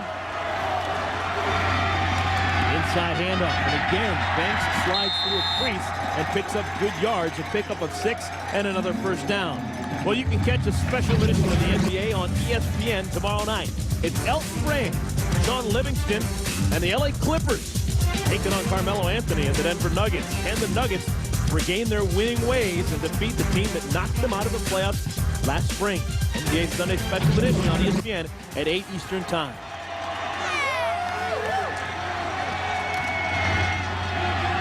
Another handoff, and Banks, he's been money lately, this time only 3 yards on the gain. Banks is getting a good workout tonight. He's actually been more of the featured back. We expected 14 Holloman to be the guy, but Banks has racked up quite a few yards in his career here at James Madison as well. He's carried the load plenty of times. You can see the breakdown right there, and that's what we expect. A lot more balance out of James Madison and a lot less throwing out of Youngstown State. And Rascotti has to burn a timeout. Play clock down to 2. Didn't like what he saw, and they used their first timeout. Mickey Matthews talked things over with his senior quarterback. We'll take a timeout when we come back to see if James Madison can make this promising drive pay off. Youngstown State on top of James Madison, 2017. Somewhat high-scoring game, but the last time these two teams played, it was very high-scoring. This is back in 1992. James Madison against Youngstown State, the highest-scoring game in the history of Stambaugh Stadium. Two teams combined for 101 points, 15 touchdowns, over 1,000 total yards. When it was all said and done, James Madison, the Dukes, riding a 27-yard field goal by Trey Weiss to win 52-49. And oh, by the way, in case you were wondering, that man was intimately involved. John Haycock, now the head coach at Youngstown State, he was the beleaguered defensive coordinator. He didn't want you to mention that. His bunch doing a little bit better this time around. They've held the Dukes to just 17 points. Pressure, Rascotti gets it away just barely. Jeff Koval on the pressure, but Rascotti able to just get the ball out of his hands and live to fight another day. Koval is that number 51 with the non-stop motor, and the non-stop motor was needed right there. Chased him clear from the opposite side. Rascotti obviously didn't see it, couldn't get enough on the football. Neither team has suffered a sack so far today. Down a distance like this right here in the red zone, you'd expect Baker, number 3, to be an option. And he is. They get it to him in space. And Baker, trying to make a play, has the first down. Just what the doctor ordered. Yeah, Baker is all about yards after the catch. And Youngstown State's defense has taken him away by pressing him, and he's just 5'7", $160, so you can press him and take him out of the game. So this is what you have to do. Take him off the line of scrimmage, get him the football before any hands are on him, and let him do his thing. On this drive, Youngstown State, they've given up 3 first downs on 3rd down. James Madison, good in pressure situation. Holloman with the carry, only 1 yard available. Jim Phelan brings him down, and a late flag flies. Yeah, and the bell cow up front, number 65, Corey Davis, is going to be penalized for an unsportsmanlike after the play by your veteran. You can't have that kind of thing if you want to get to the next round.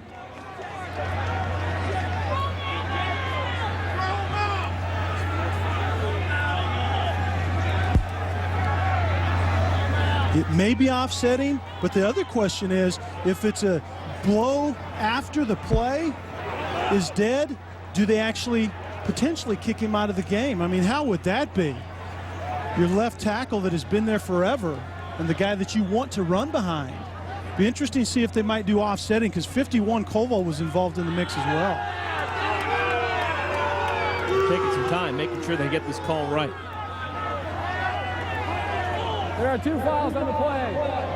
Personal foul, 51, defense. Personal foul, 65, offense. Those penalties offset. Second down. Yeah, a whole lot of nothing. And I think looking at the play at the end, it's a good call. 65 is Davis, always working to the second after the whistle, and 51 Koval is the one that comes in and push. Davis retaliates. You can't do that. I think James Madison was very fortunate that Davis is still in the game. Now Koval is going to sit this next play out. He's on the sideline. 2nd down and 9. The Dukes down by 3, but knocking on the door. Fake to Holloman. Riscotti with time to the end zone. Touchdown, Dukes! Mike Cawson, the tight end, with a 14-yard touchdown grab.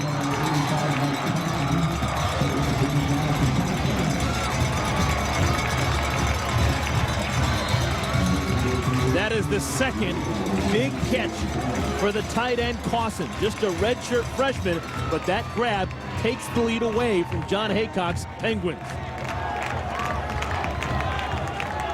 Extra point, no problem. And it is a 4-point lead for James Madison. Cawson is that vertical receiver. Play action pass is directly designed to hold the coverage on the tight end to do exactly that. Sneak in behind him, give Riscotti a place to throw the football. Very well designed and a nice throw by Riscotti. Give your tight end, especially when he's standing in the end zone, a ball that he can hang on to. Put it right in his breadbasket where he has no choice. Good drive for James Madison. They convert 3 first downs.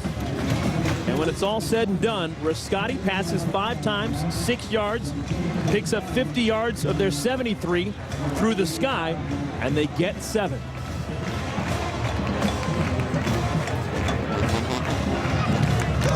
Here's Mike Cawson's father, John Cawson, who obviously is pleased. Absolutely, the young man catching a big one. But that's an adjustment by James Madison's offense. Youngstown has done a very good job of taking away the running game, and so you have to, as an offense, go to step number 2. Defense takes the run away. We have to loosen it up a little bit and go to the pass. We've seen just the opposite out of Youngstown State. They've gone to the pass early because the box was loaded by James Madison with 8 or 9. So James Madison, a 4-point lead. Let's see if Youngstown State can answer. Josh Kaysen on the return. And Kaysen slides out to the 30-yard line. We're back to the college football studio where we get an update on Wake Forest and Maryland. Linda, what do you have? All right, this game going on ESPN. Wake Forest always responding to what Maryland has to offer. Kevin Harris with his 2nd touchdown run of the game. It's 28-14 Wake. Remember, the winner of this one plays Georgia Tech in the ACC championship game next week. About Wake. What a season they're having. You talk about a Cinderella story. There's a good one right there. Aquante Gibson is the tailback in the game for Youngstown State. Zetz wants to throw on 1st down. Wants a bunch and throws to no one in particular. Passes incomplete. Was looking for T.J. Peterson, but no chance at all to make the play. Have you ever seen a receiver quadruple covered? Right now, Youngstown State sent 2 receivers out in the pattern, and I kid you not, number 9 was surrounded by at least 3, maybe 4 guys. There's the adjustment that we talked about James Madison need to make. You have to get tighter coverage defensively and force Zetz to make some throws, force his receivers to run some nice routes. 3 receivers in the game. 2nd and 10, they want to throw again. Set up the screen for Kaysen. Kaysen good in the open field, gives up ground, and he's going to lose ground. A big loss on the play. Akeem Jordan with the stop, a loss of 7 yards. That's why he's the A-10 Defensive Player of the Year. I was going to say, Mason gave up ground and tried to change direction, but he didn't realize 23, Akeem Jordan, was the one chasing him down.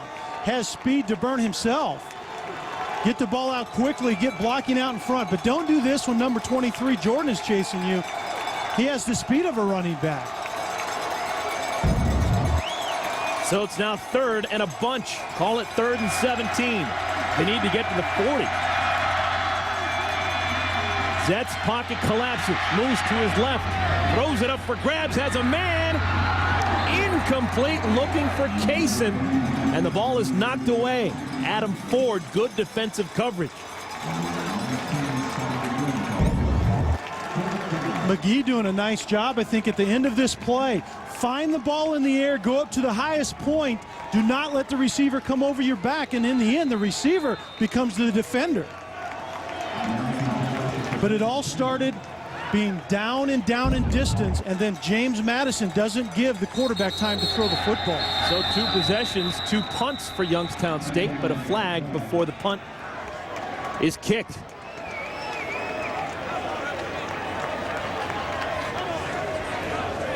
Prior to the snap, false start, offense. Oh my. Number 21, 5 yards. Things going bad to worse for John Haycock's bunch.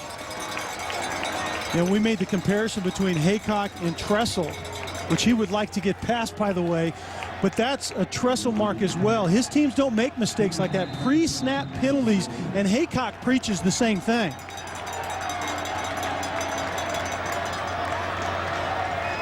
L.C. Baker, a dynamic returner, getting ready to field this one. He's not going to have a chance to run with it. Calls for the fair catch and makes the grab at the 48. Punt of just 33 yards, no return. You see the last drive, James Madison getting to what we expected him to do. Mix the run in with Hollivan, pitch it wide, and then convert on 3rd down because you're in manageable situations. You have skilled guys that could go make plays, and they're getting a nice pop for Banks as well. Both in the run and passing game, Rascati makes good decisions, and Cosson is open for that play in the end zone right there.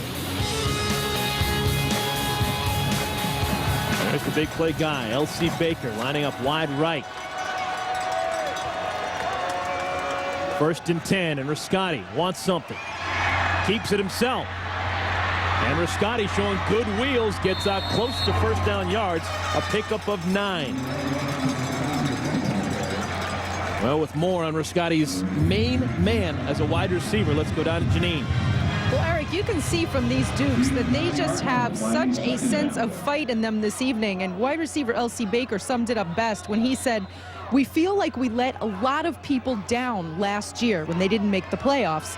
He said, "We had a fight in us 2 years ago that was uncanny. We had a refuse to lose attitude." So his advice to his younger teammates this year is stay focused and get that fight back.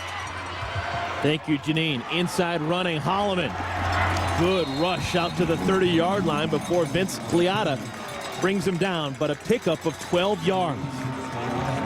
Well, win or go home. That's what we're facing right here. It's the NCAA Division I Championship 1st round. 7 teams have advanced already to the round of 8. We still have 1 quarterfinal spot still available. James Madison, Mickey Matthews' bunch, they won it. They're currently up by 4. They're the only team that's scored in the second half, and look at the yardage differential. Almost 100 yards more in the second half for James Madison as opposed to the Penguins of Youngstown State. On 1st down, they stay on the ground. Holliman showing good balance. Gets to the 27, a pickup of 3. Well, later tonight, right here on ESPN2, Feast Week continues, presented by Lowe's. It's Las Vegas Invitational, 11 o'clock Eastern Time, the top-ranked team in the land, the Florida Gators. They take on Bill Self's Kansas Jayhawks. They're ranked 12th in the country. We've got some young players who are dynamic on both sides. And they know exactly what the programming is on ESPN2 here in Youngstown. Everybody does. Everywhere, right? That's a game and a half. 2nd down and 7 for Scotty. Option keeps it himself. Somewhat of a half-hearted attempt. He goes down at the 27. Didn't look like his heart was into it. Well, the good thing is his heart wasn't into pitching the football either. That was very well defensed by Youngstown State. String it out to the sideline, cover the quarterback, and rally to the pitch. Nothing that Rascati could have done right there, but the main thing you don't want to do is pitch the football. All right, it's come down to this. 3rd quarter winding down, and we're going to have 15 minutes to decide whose season will continue and whose season will end. Youngstown State, they need to find some answers. James Madison on top by 4. 15 minutes to play.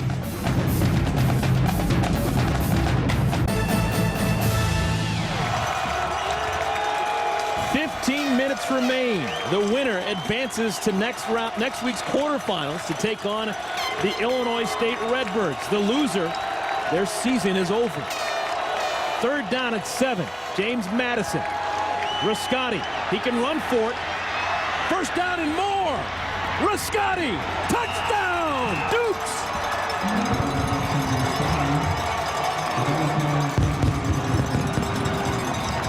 Justin Rascotti, a 27-yard scamper, his second touchdown run of the game. Mobility at the quarterback position is absolutely lethal. James Madison went big. They had big personnel in the game, play action pass, but when your option number 2, if your receiver isn't open, is give it to your quarterback's feet, that's not a bad option in the end. Largest lead of the game for either side. It's now an 11-point advantage for Justin Rascotti and the James Madison Dukes. They're looking good. 14:52 remaining, trying to advance to live another day.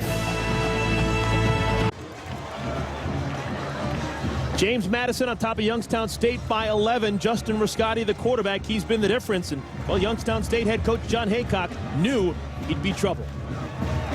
I think the key is to slow him down. I'm not sure that you stop a guy like him, and I don't think our guys can get frustrated. Great quarterback, he's going to make a run. He's going to make a throw. The key is that those throws and those runs don't become touchdowns. Well, they didn't slow him down, nor did they stop him. First, it's the great ball handling, and then, look, he becomes a very nice running back once he decides to tuck the ball. Rascotti responsible for 3 touchdowns on the day, 2 rushing and 1 passing. Over 1,000 yards career rushing for his 3 years at JMU. Josh Kasem on this return brings it out to the 20-yard line, and that is where the Penguins will start on offense. Well, the other part of what Coach Haycock had to say, Eric, is you can't get frustrated. This is where we will see whether they get frustrated or not. It's this drive right here where Youngstown State's offense hasn't done much. They need to come out and get something done right now. Now, Youngstown State is not one of those teams that wants to play from behind. They like to be the lead dog. Although the way they're throwing the ball tonight, maybe that philosophy has changed a little bit. Winner advances to take on Illinois State in the quarterfinal. Penguins continue to struggle with the rushing game. Here in the second half, they pick up just 1 yard on that carry. Marcus Mason, we talked about the ankle injury. He has been slowed so far today. Yeah, we knew he was going to play, but the question was his effectiveness. He hasn't been real effective. James Madison sells out against the run, and then they get you behind and down in distance like Youngstown State is right now, and then they get after you. This is where Youngstown State hasn't been, behind down and distance much in this game. Mason normally averages close to 7 yards per carry. Today he's averaging 2 yards per rush. Jets wants to throw. Pass is complete right side, Rory Berry. Nice play. That's going to be a first down for the Penguins. Pickup of 12 yards. And a man is down in the backfield. James Madison has one of their defenders lying on the ground in pain. That's John Baranowski, the junior from Sudbury, Mass. Baranowski has been one of the real finds on this year's team. He's a transfer from the Connecticut Huskies program. Mickey Matthews didn't know what he was going to get out of Baranowski, but he has really solidified things on that defensive line. So some concern over Baranowski, and with that we'll take a timeout. 13:52 remaining. James Madison up by 11.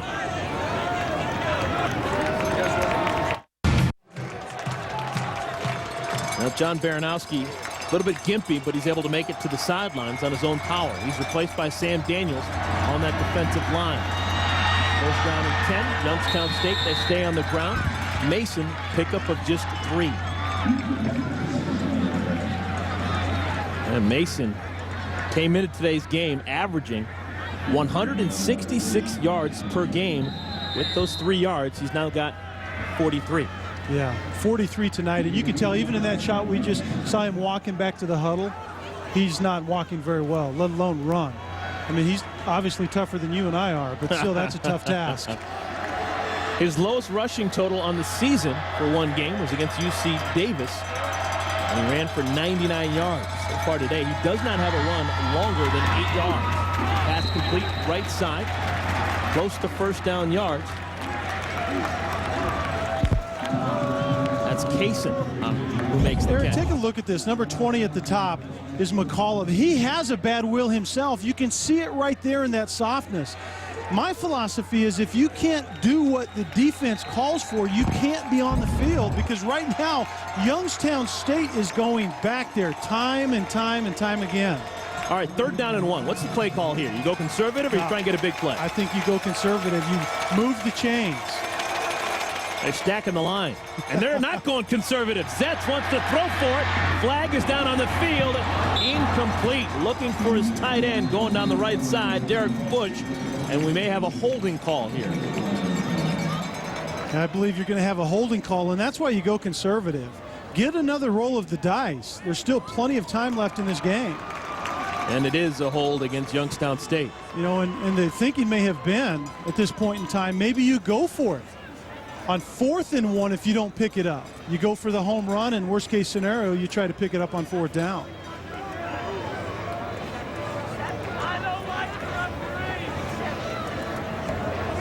Holding, 23 in the offense. That penalty's declined. 4th down. You know, it's one thing where the ankle affects you in running the football, but also in pass protection. He goes low, and then his quarterback unexpectedly goes outside of him, so he tries to hang on to the defender. Went low on the defender, but you can't grab him around the knees. All right, James Madison, they declined the penalty, so it's now 4th and 1. But Youngstown State, they're going to punt. Are you surprised? Yeah, I'm surprised, and I would play very conservative if I'm James Madison right now. Look out for the fake, you're saying. Absolutely. They are going to punt it away. Tony Lazat fields it on a bounce. And Lazat, all kinds of problems. He's going to be down at about the 20-yard line, just inside at about the 19. Punt of 38 yards. No return. Timeout on the field. 12:38 remaining. It is an 11-point lead for James Madison. Lights are on here at Stambaugh Stadium here in Youngstown, Ohio. They call this facility the Ice Castle. And why not? This is where the Penguins play. Yeah, we didn't get the cold weather that you normally get around these parts in late November. And I welcome that, by the way, considering the box we're in tonight. I was terrified. Still 51 degrees as we play the 4th quarter. James Madison up by 11. Kind of closed the door here. It goes to Holloman, and Holloman brought down.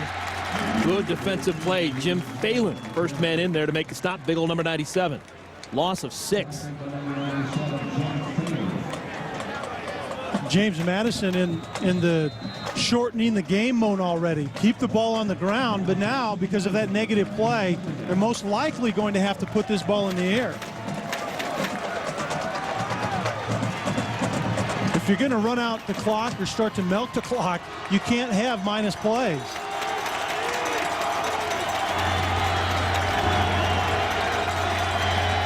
Youngstown State, they need a stop. Scotty calls his own number, takes it up the middle, gets back to the original line of scrimmage. It'll be a 3rd down and 10. Well, for a preview of every NCAA national championship and ticket information, including the 2006 NCAA Division I football championship, all you have to do is go to ncaasports.com. ncaasports.com is the official online home for all 88 NCAA championships.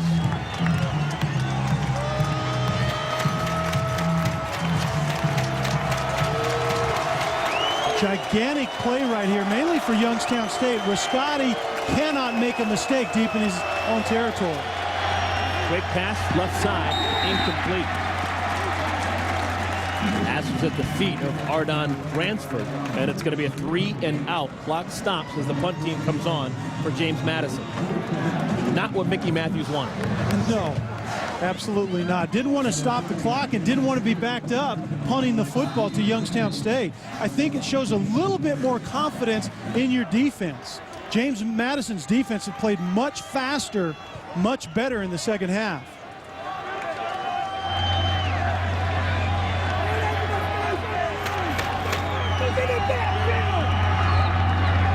Jason Pritchard punted away. Jason Perry back deep for the Penguins. High booming kick. Oh, this is a nice one. Perry retreats all the way back inside his own 25. Perry, right side, gets a nice block. Out across the 45-yard line. Good return for the senior from Cleveland. A 51-yard punt is brought back 18 yards by Perry.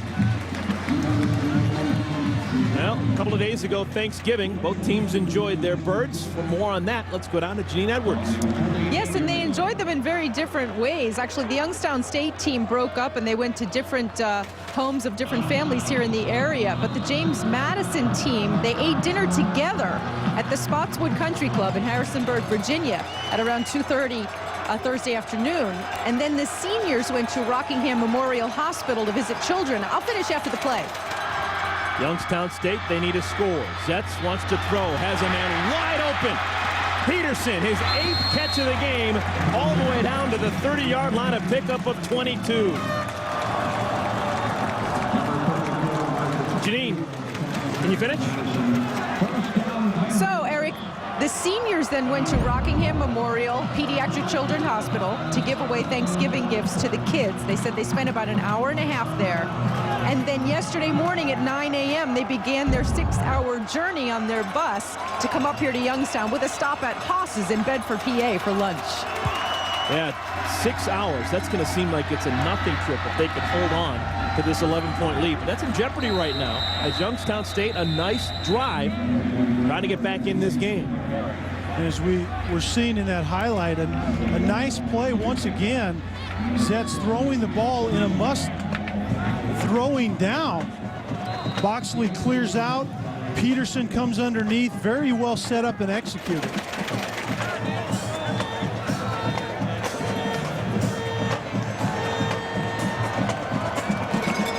Second down and 7. Marcus Mason back in the game deep for the Penguins. They fake to him. Zetz. Peterson can't hang on. He was crunched and lost the football. Would have been a tough play, but Peterson can't hang on. Evan McCullough on coverage. This is a very good throw. Sometimes as a quarterback you have to throw to places you wouldn't normally want to throw to, but that time, even though the coverage was soft and underneath Peterson, Zetz knows he put the ball exactly where he intended to. Quite possibly this is 4-down territory for Youngstown State. They had the ball on the 27-yard line. They need to get to the 20 for the first down.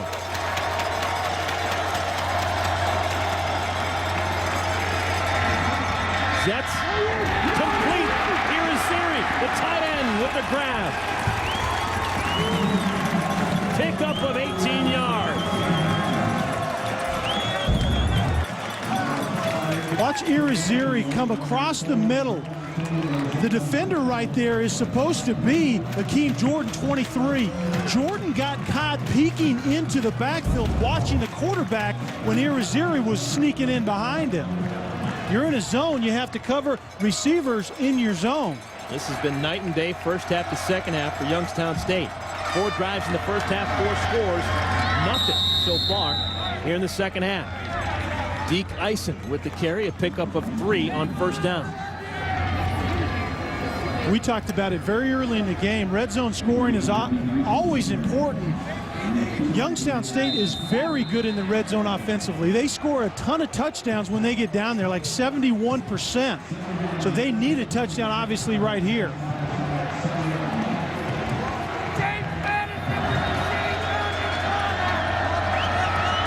Zetz from the shotgun here at the 6-yard line.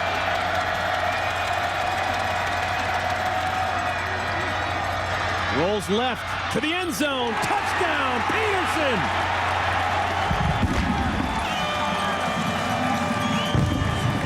Peterson, the one man you can't leave open. And he's available for a 6-yard touchdown catch. Yeah, defensive 101 is when a team has a go-to guy, you have to cover the go-to guy. And number 9, Peterson, is exactly that. That same pass route had been covered very well by Mickey Matthews' James Madison defense. It wasn't obviously on that play right there. Okay, decision time. Youngstown State down by 5. They're going to go for 2 and try and make this a 3-point game. Do you agree with this right now? Yeah, I do. You're really not behind anything. You could go down and get a touchdown. Back of the end zone, Peterson for 2. Someone didn't read the scouting report. He's been open all game long. What I was going to say, you can go get a touchdown if you need it later, and right now it's about a feel. His offense, Haycock's offense, has a good feel for things, so you let him get out there and do it one more time. T.J. Peterson, his 9th catch, gets him over the 100-yard marker, and he's got a touchdown. And moments later, how about a 2-point conversion? It's a 3-point game. James Madison, they need to answer when we come back. It has been firing often. No question about that. We might be back up to that 52-49 thing that we've already seen. 31-28, the Dukes of James Madison up by 3. They've got the football on this return out across the 25. They will start at the 27. Bransford on that return. Let's go back to the studio and Linda Cohn. Linda. Want to keep you posted what's going on between USC and Notre Dame over on ABC. John David Booty. We want to see one of the best catches of the year by Dwayne Jarrett. Oh, man. One-handed on the sideline. Impressive stuff. And you know what? That great catch by Jarrett set up this. Chauncey Washington. 9th touchdown of the year. Jarrett also has 2 TD catches. It's 28-10 USC. Linda, thank you so much. John David Booty, he waited a time to get his opportunity, and he's played pretty well. This is junior season. Holloman on the ground. Good, tough running for the junior. He picks up 10 yards. Maybe not. But close to the first down. A first down run by James Madison, and Holloman is that guy. You know, he has the speed to take it the distance. And for a smaller running back, I noticed on tape he's a very physical runner in traffic, and you don't normally see that. They say he picks up just 9, so it's 2nd down and a short 1. A lot of options, you'd imagine, for James Madison.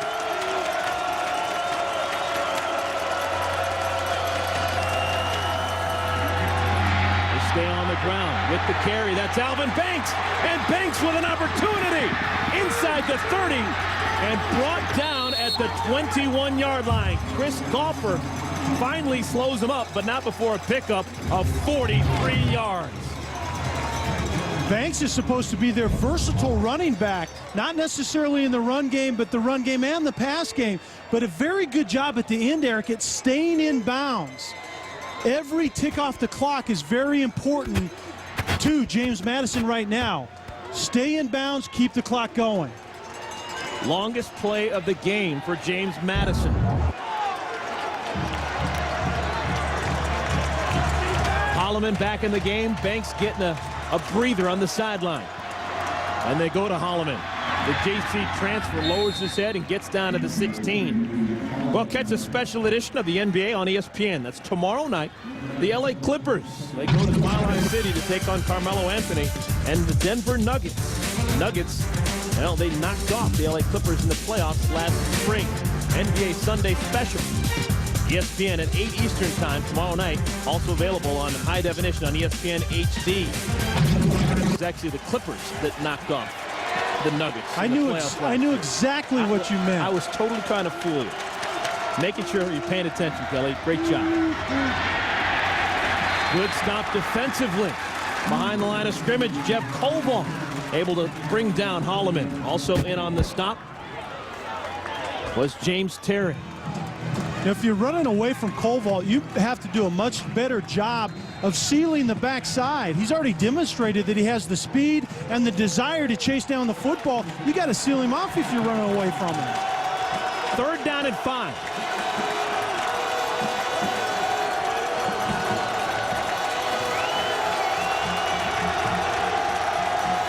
Play being changed at the line of scrimmage. Play clock down to 3. They get it off. Rascotti keeps it himself, lowers his head, and he's going to be close to the first down, but I don't know. Michael Savage with the tackle.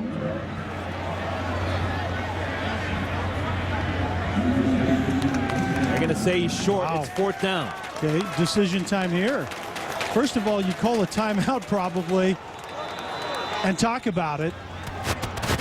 But you can go a long way to putting this one much closer to being on ice if you can pick up these few inches. All right, it's going to be fourth down and a short one. This is a field goal of about 28, 29 yards. What do you do? I put points on the board and make a touchdown beat me. James Madison has talked about their defense all year long. Make your defense stop somebody. You're obviously disagreeing with me by the way you're looking. Well, I'm just saying there's under 5 minutes remaining in the game. Yeah. If you punch it in there, you get this first down, and you convert and you get a touchdown, you're up by 10 points, and then it's ultra difficult for Youngstown State to make it happen. I understand that. Yeah, I agree with it. But, I mean, I know what you're saying. I don't agree with it. I think the other way. I think that you make Youngstown State drive the football and win the game. Prove that they can do that another time. Remember, this hasn't been a passing team coming into today. Obviously, tonight they've done a tremendous job. I think you get 3 on the board, make a touchdown, beat you. Okay, we'll see what they decide to do. Youngstown State defensively, they're back on the field, and I think they're going to have to just prepare as if they're going to have to play some defense. And it looks as if Mickey Matthews agrees with me. They're going to go for it on fourth down and 1. The field goal unit is staying on the sideline. All right, this is a gutsy call here. Trying to keep that clock moving and get a touchdown. Eugene Holloman, the deep back. Brascotti keeps it himself and dives forward. This is going to depend on the spot. You know, it's kind of one of those left foot, right foot spots as the line judge comes onto the field. This is what I don't like, coming down to the spot of an official to determine whether my team goes on or not. But you have a big old quarterback. Your offensive line has done a nice job of playing a physical game on the line of scrimmage. All right, this is it. And Youngstown State, they hold.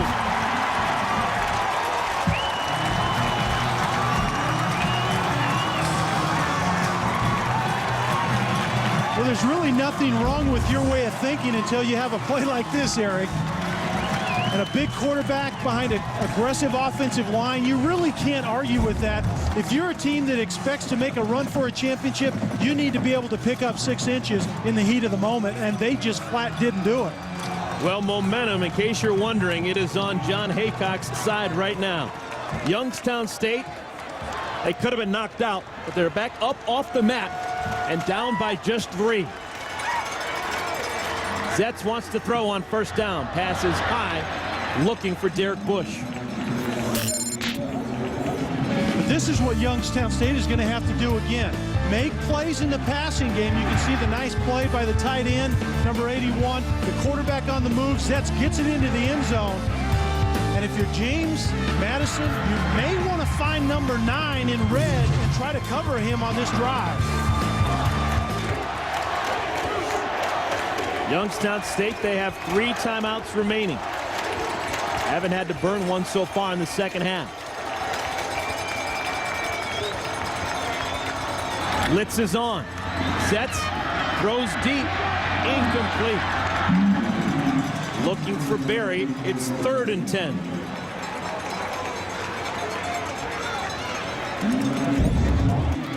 James Madison does a nice job of causing the fade route. Make the receiver go somewhere where it's difficult for the quarterback to drop it in there. Tight coverage, that has to be so precise, and obviously it wasn't on that play.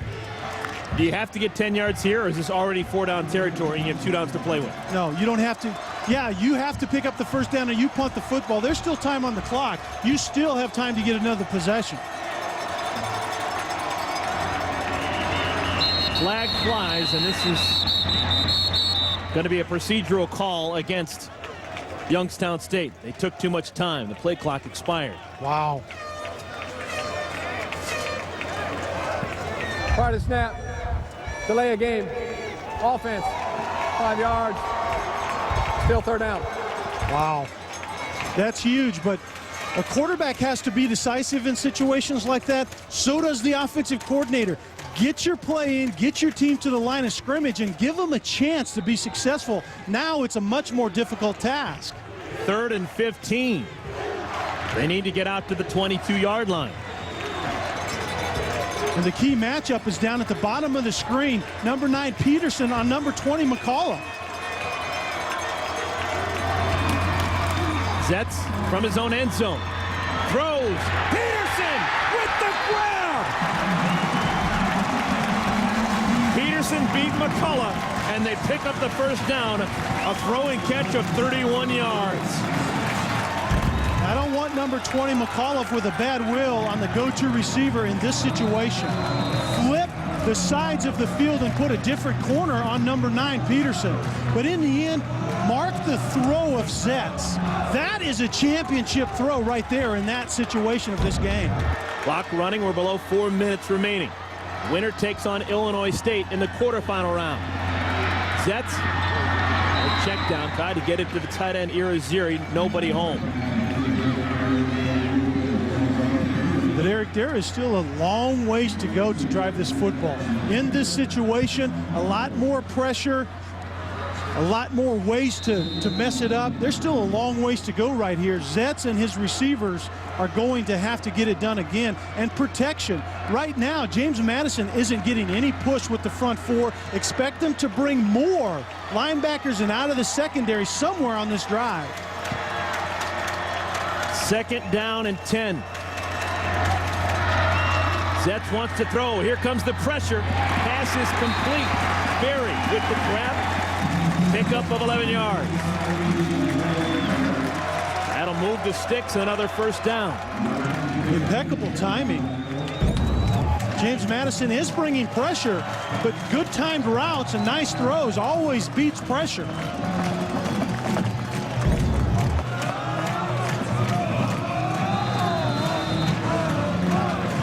Well, John Haycock picking a great time for his junior quarterback, Tom Zetz, to have a big day. Zetz now over 300 yards. He's got 303 yards passing.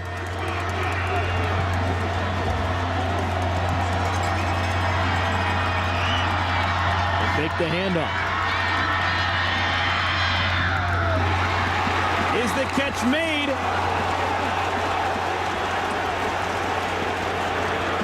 Rory Berry, no, they're going to call it incomplete.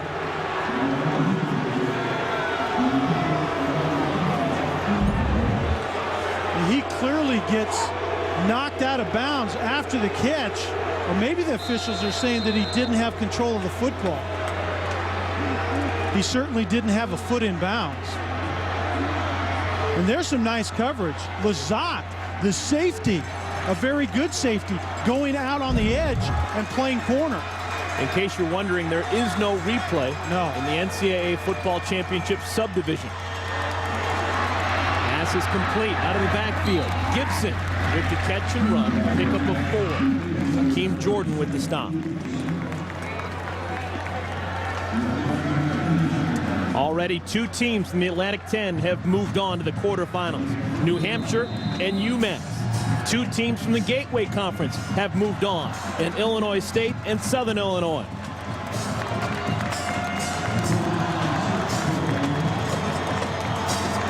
Third down and 6, coming up on the 3-minute mark.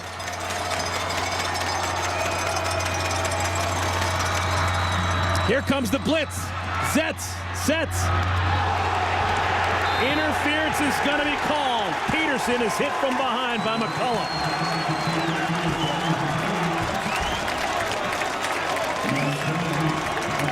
And that's a very good call. McCullough does a much better job on coverage. The coverage was tied in with the pressure. When you're getting after the quarterback, you don't play soft. You take away the timing route and make him be precise. McCullough just simply gets there a little bit too early. Very well executed, good throw on time, but you can see right there, that's a clear call. McCullough arrived just about a half a second too early. Pass interference, defense, number 20, 15 yards. And that really is a shame for that young man because he had good coverage. What he needed to do is get his left hand up instead of going through the back of the receiver.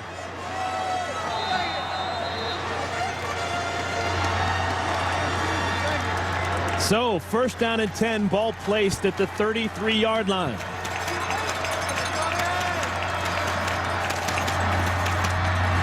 They go to the ground for the first time in a while. And Mason stays on his feet for a while, gets down to the 30, pickup of 3.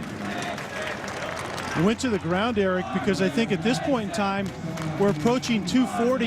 Now you start thinking if we get it in the end zone, we don't want to leave any time. But you can milk it down and at least have an opportunity to kick a field goal. But you don't want to do that with too much time on the clock and give Riscotti, who's been there, done that, another opportunity at winning this game. Ryan Palmer, he's a good one. He's getting loose on the sideline for Youngstown State. Zetz to throw. Pass is complete. Peterson again loses the football, but it goes out of bounds. They're going to call it a catch and a fumble. And a good gainer for Youngstown State. Peterson is getting a little gas, been working overtime. Good job, nice throw with pressure in Zett's face. And again, number 9, the go-to guy. Lizotte comes up and makes a nice physical tackle. Fortunate that ball went out of bounds.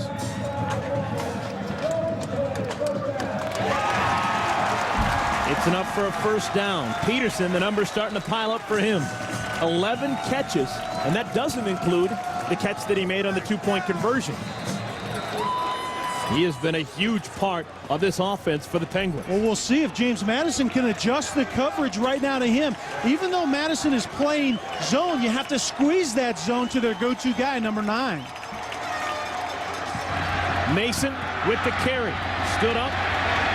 Still fighting. Gets down to the 15-yard line. Well, coming up after us at 11 o'clock Eastern Time on ESPN2, it's the top-ranked Florida Gators taking on the 12th-ranked Kansas Jayhawks, Las Vegas International Tournament.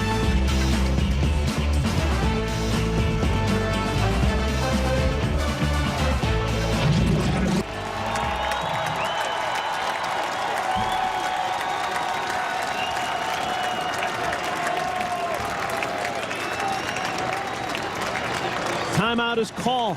Youngstown State, they're driving, and they want to make sure that there's no slip-ups. They're going to talk things over. They've got a 2nd down and 3.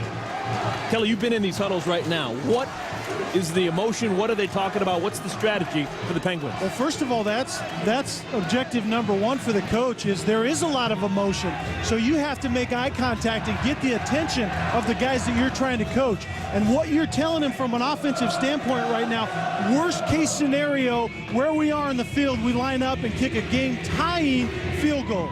If we can do more than that, that's icing on the cake, but we do not want to mess it up and get nothing right here.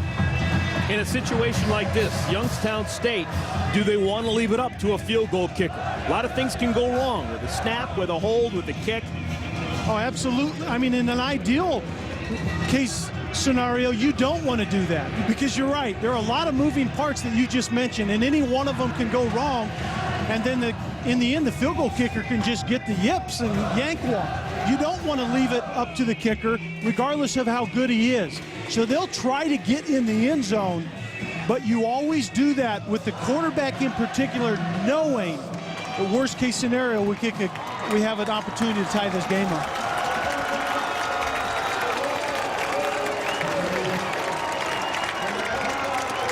Second down and 3.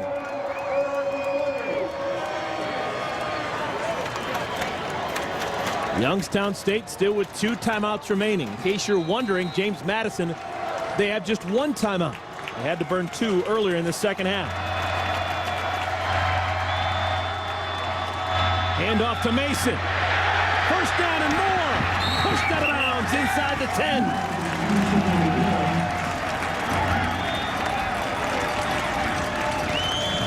Eric, one of the things that I love about this level of football is guys like Marcus Mason.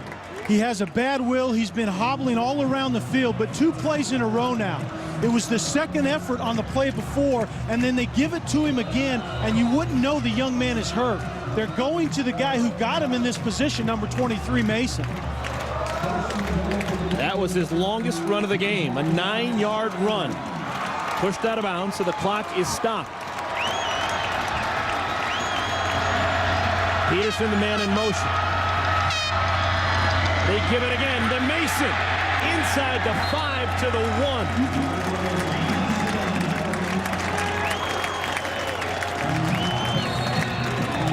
And now, James Madison is going to call a timeout, but this is the hard running. Look at the second effort right here by a guy that can hardly walk back to the huddle. It's right there. It's getting every inch out of it. Why? Because it's important to him and it's important to his team at this point in time in this game. So Mickey Matthews uses his team's last timeout. They cannot stop the clock anymore, but I think he wants to preserve as much time as possible because it looks like the inevitable is that Youngstown State is at least going to score a field goal here. Yeah, it's one of those, do we let them get in the end zone right here? You know, it's one of those kind of things, so we have a little time to work with. That's happened at the next level in the NFL a time or two. Let a team get in the end zone so we have time to work when we get our offense back out there. Obviously, you don't recommend it. You hope that you can come up with a negative play if you're James Madison. Youngstown State isn't going to give them time. They're not taking the ball off the line of scrimmage, charge straight ahead and try to get in the end zone. Well, while we think about strategy, let's go back to the college football studio in Tacoma. Okay, guys, just a reminder. Little college hoop coming your way, 11 Eastern here on ESPN2. That's Brandon Rush of Kansas. He's getting ready to face top-ranked Florida. It's the Las Vegas Invitational coming up 11 Eastern next. Linda, thank you so much. Well, remember, this drive began back on the 12-yard line. Youngstown State, a big stop. They stopped James Madison on 4th and 1 to take over possession. Mason, left side, touchdown, Penguins!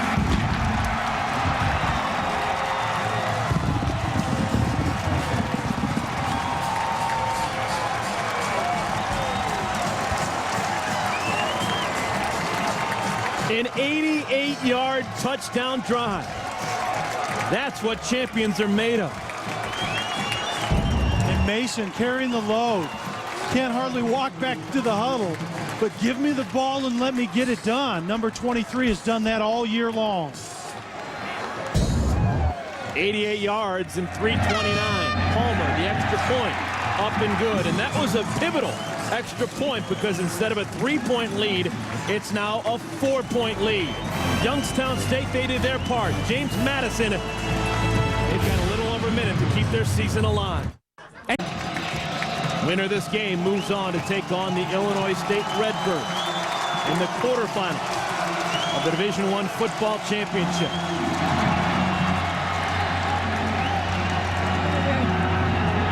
McGee with the ball. He's already returned one for a score. McGee out across the 30. Brought down from behind at the 34-yard line. Good starting field position for James Madison. What happened to the pooch punt or the pooch kick? This might have been a great time for it. Remember, McGee took one 99 yards. There's a lot of running room right there. Very well blocked. Not a great decision for McGee to bounce it outside. All right, here it is. James Madison. They need a quick score, but they are capable of doing it. Down 4. They need a touchdown. A field goal does them no good. Pass is complete. Baker doesn't go out of bounds. Oh, they're going to say he did. He barely got out of bounds. He reaches at the very end. Wasn't a great decision, but it was a great play at the end of it. Yards after the catch is what Baker is known for. This isn't a time for that. Bounce out of bounds. You almost cost your team dearly.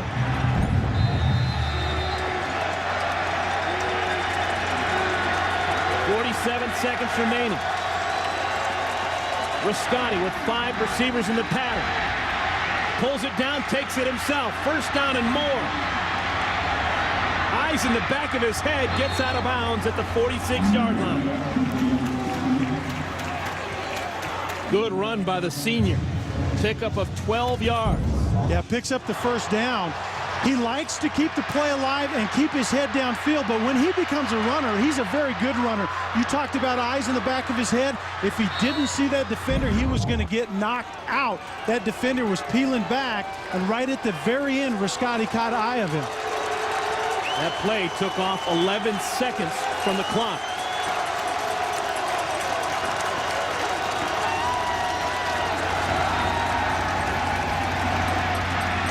Riscotti, incomplete. Ball dropped by Baker. Maybe a good thing. He wasn't going to get out of bounds. The clock would have rolled. You're right. He wasn't going to get the first down. The clock would have kept going. But that's the third drop with Baker. You know, he hasn't had a great night, but this is a time when number 3, Baker, needs to rise to the occasion. His team most likely needs a big play, and it can very easily come by number 3 right there.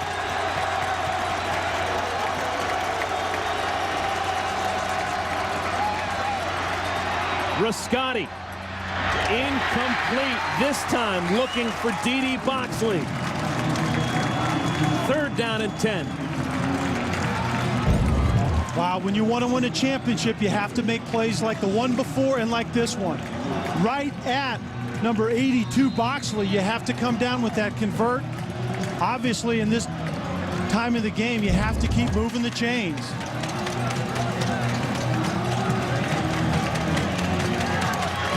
Youngstown State, they have won 12 consecutive postseason games here at Stambaugh Stadium. Trying to make it 13 in a row. Riscotti wants a bunch, has a man! Incomplete! L.C. Baker had it, and then had the ball taken away from him by Vince Cleata. What a tremendous throw. Would have been an outstanding catch. The 5'7" receiver Baker goes up, tries to make a play. Cleata comes in right at the last minute and blows that thing up. Wow, that would have been something to come down with. All right, this is the season for James Madison. 4th down and 10 for the Dukes. National champions just 2 years ago.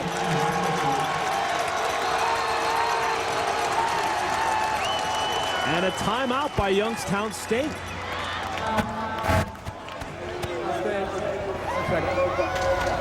Wow. So Youngstown State, they're going to give James Madison some time to talk about it by calling that timeout. You know, and I don't necessarily disagree with it. It wasn't planned, obviously, by the reaction of the head coach. He's pulling somebody out of the game, and it's Froelich right there, 36, because he wasn't he's obviously the one that Haycock has pinpointed as not being lined up correctly. But it's somewhat like the last-second shot in basketball.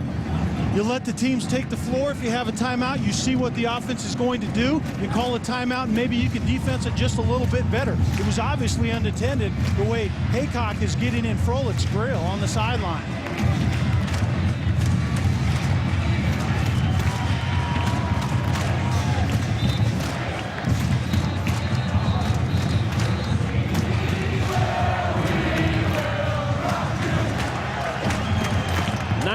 Seconds remaining. James Madison, they need to get to the 36-yard line or this game is over.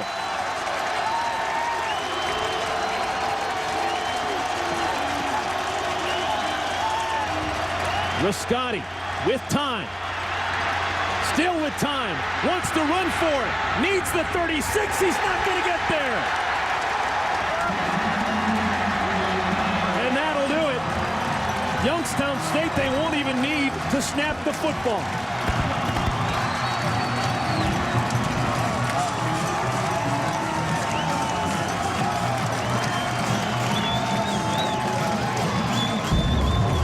Obviously, in this down and distance as a quarterback, you have to guarantee your team that you can pick this one up. Riscotti has made some nice plays on the ground, didn't get it there. And John Haycock finally in the playoffs and gets to move to the next level. So Youngstown State, they live to fight another day. They will take on Illinois State next week in the quarterfinals. 3 Gateway Conference teams in the quarterfinals. Illinois State, Youngstown State, and Southern Illinois. Youngstown State is going to be a handful for whoever they play, showing tonight they can game plan, they can throw the ball if they have to. Remember, they still have that big physical power running game in the bag that they didn't use much tonight. Final score, 35-31. Tough way for the season to end for James Madison. They allow 15 unanswered points in Youngstown State. They advance. Our final score, YSU 35, JMU 31. This has been a presentation of ESPN The World.